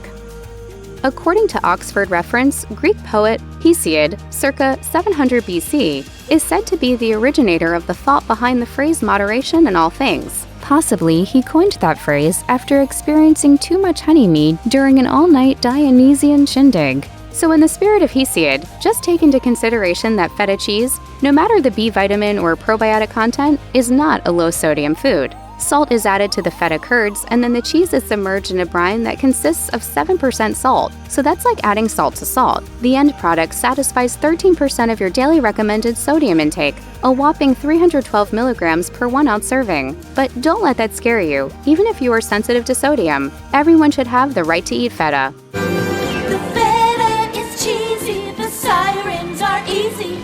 According to the helpful blog eHow, you can actually remove some of the excess sodium chloride by rinsing your feta cheese with water and then soaking it in milk for 3 to 5 hours. The result is a less salty but still flavorful block of tasty, nutrient-rich feta cheese. Feta's tangy, rich, and mildly salty flavor contrasts well with the sweet and juicy taste profile boasted by the globular summertime staple, watermelon. Like Hades and Persephone, these two foods are the extreme polar opposites, yet they marry quite nicely together. If you're wondering who to thank for this delicious pairing, the cheese professor points to British kitchen goddess Nigella Lawson, who published her recipe for watermelon, feta, and black olive salad, which was an instant hit nearly 2 decades ago. Since then, countless recipes involving feta cheese and watermelon have sprung up across the internet and graced the pages of cookbooks around the world. Some recipes stick to simplicity and toss in some fresh herbs and maybe some onions for added texture, flavor, and a punch of color. There are also jazzed-up salads that include creamy and extra-rich ingredients like buttermilk, which turns this typically summery bite into a heartier side dish. Whichever recipe you choose, whether it's the more simplistic summer harvest or the elevated Olympian fare, there's one thing you can be sure of. Your taste buds will feel like you've treated them to a dish fit for a Dionysian celebration.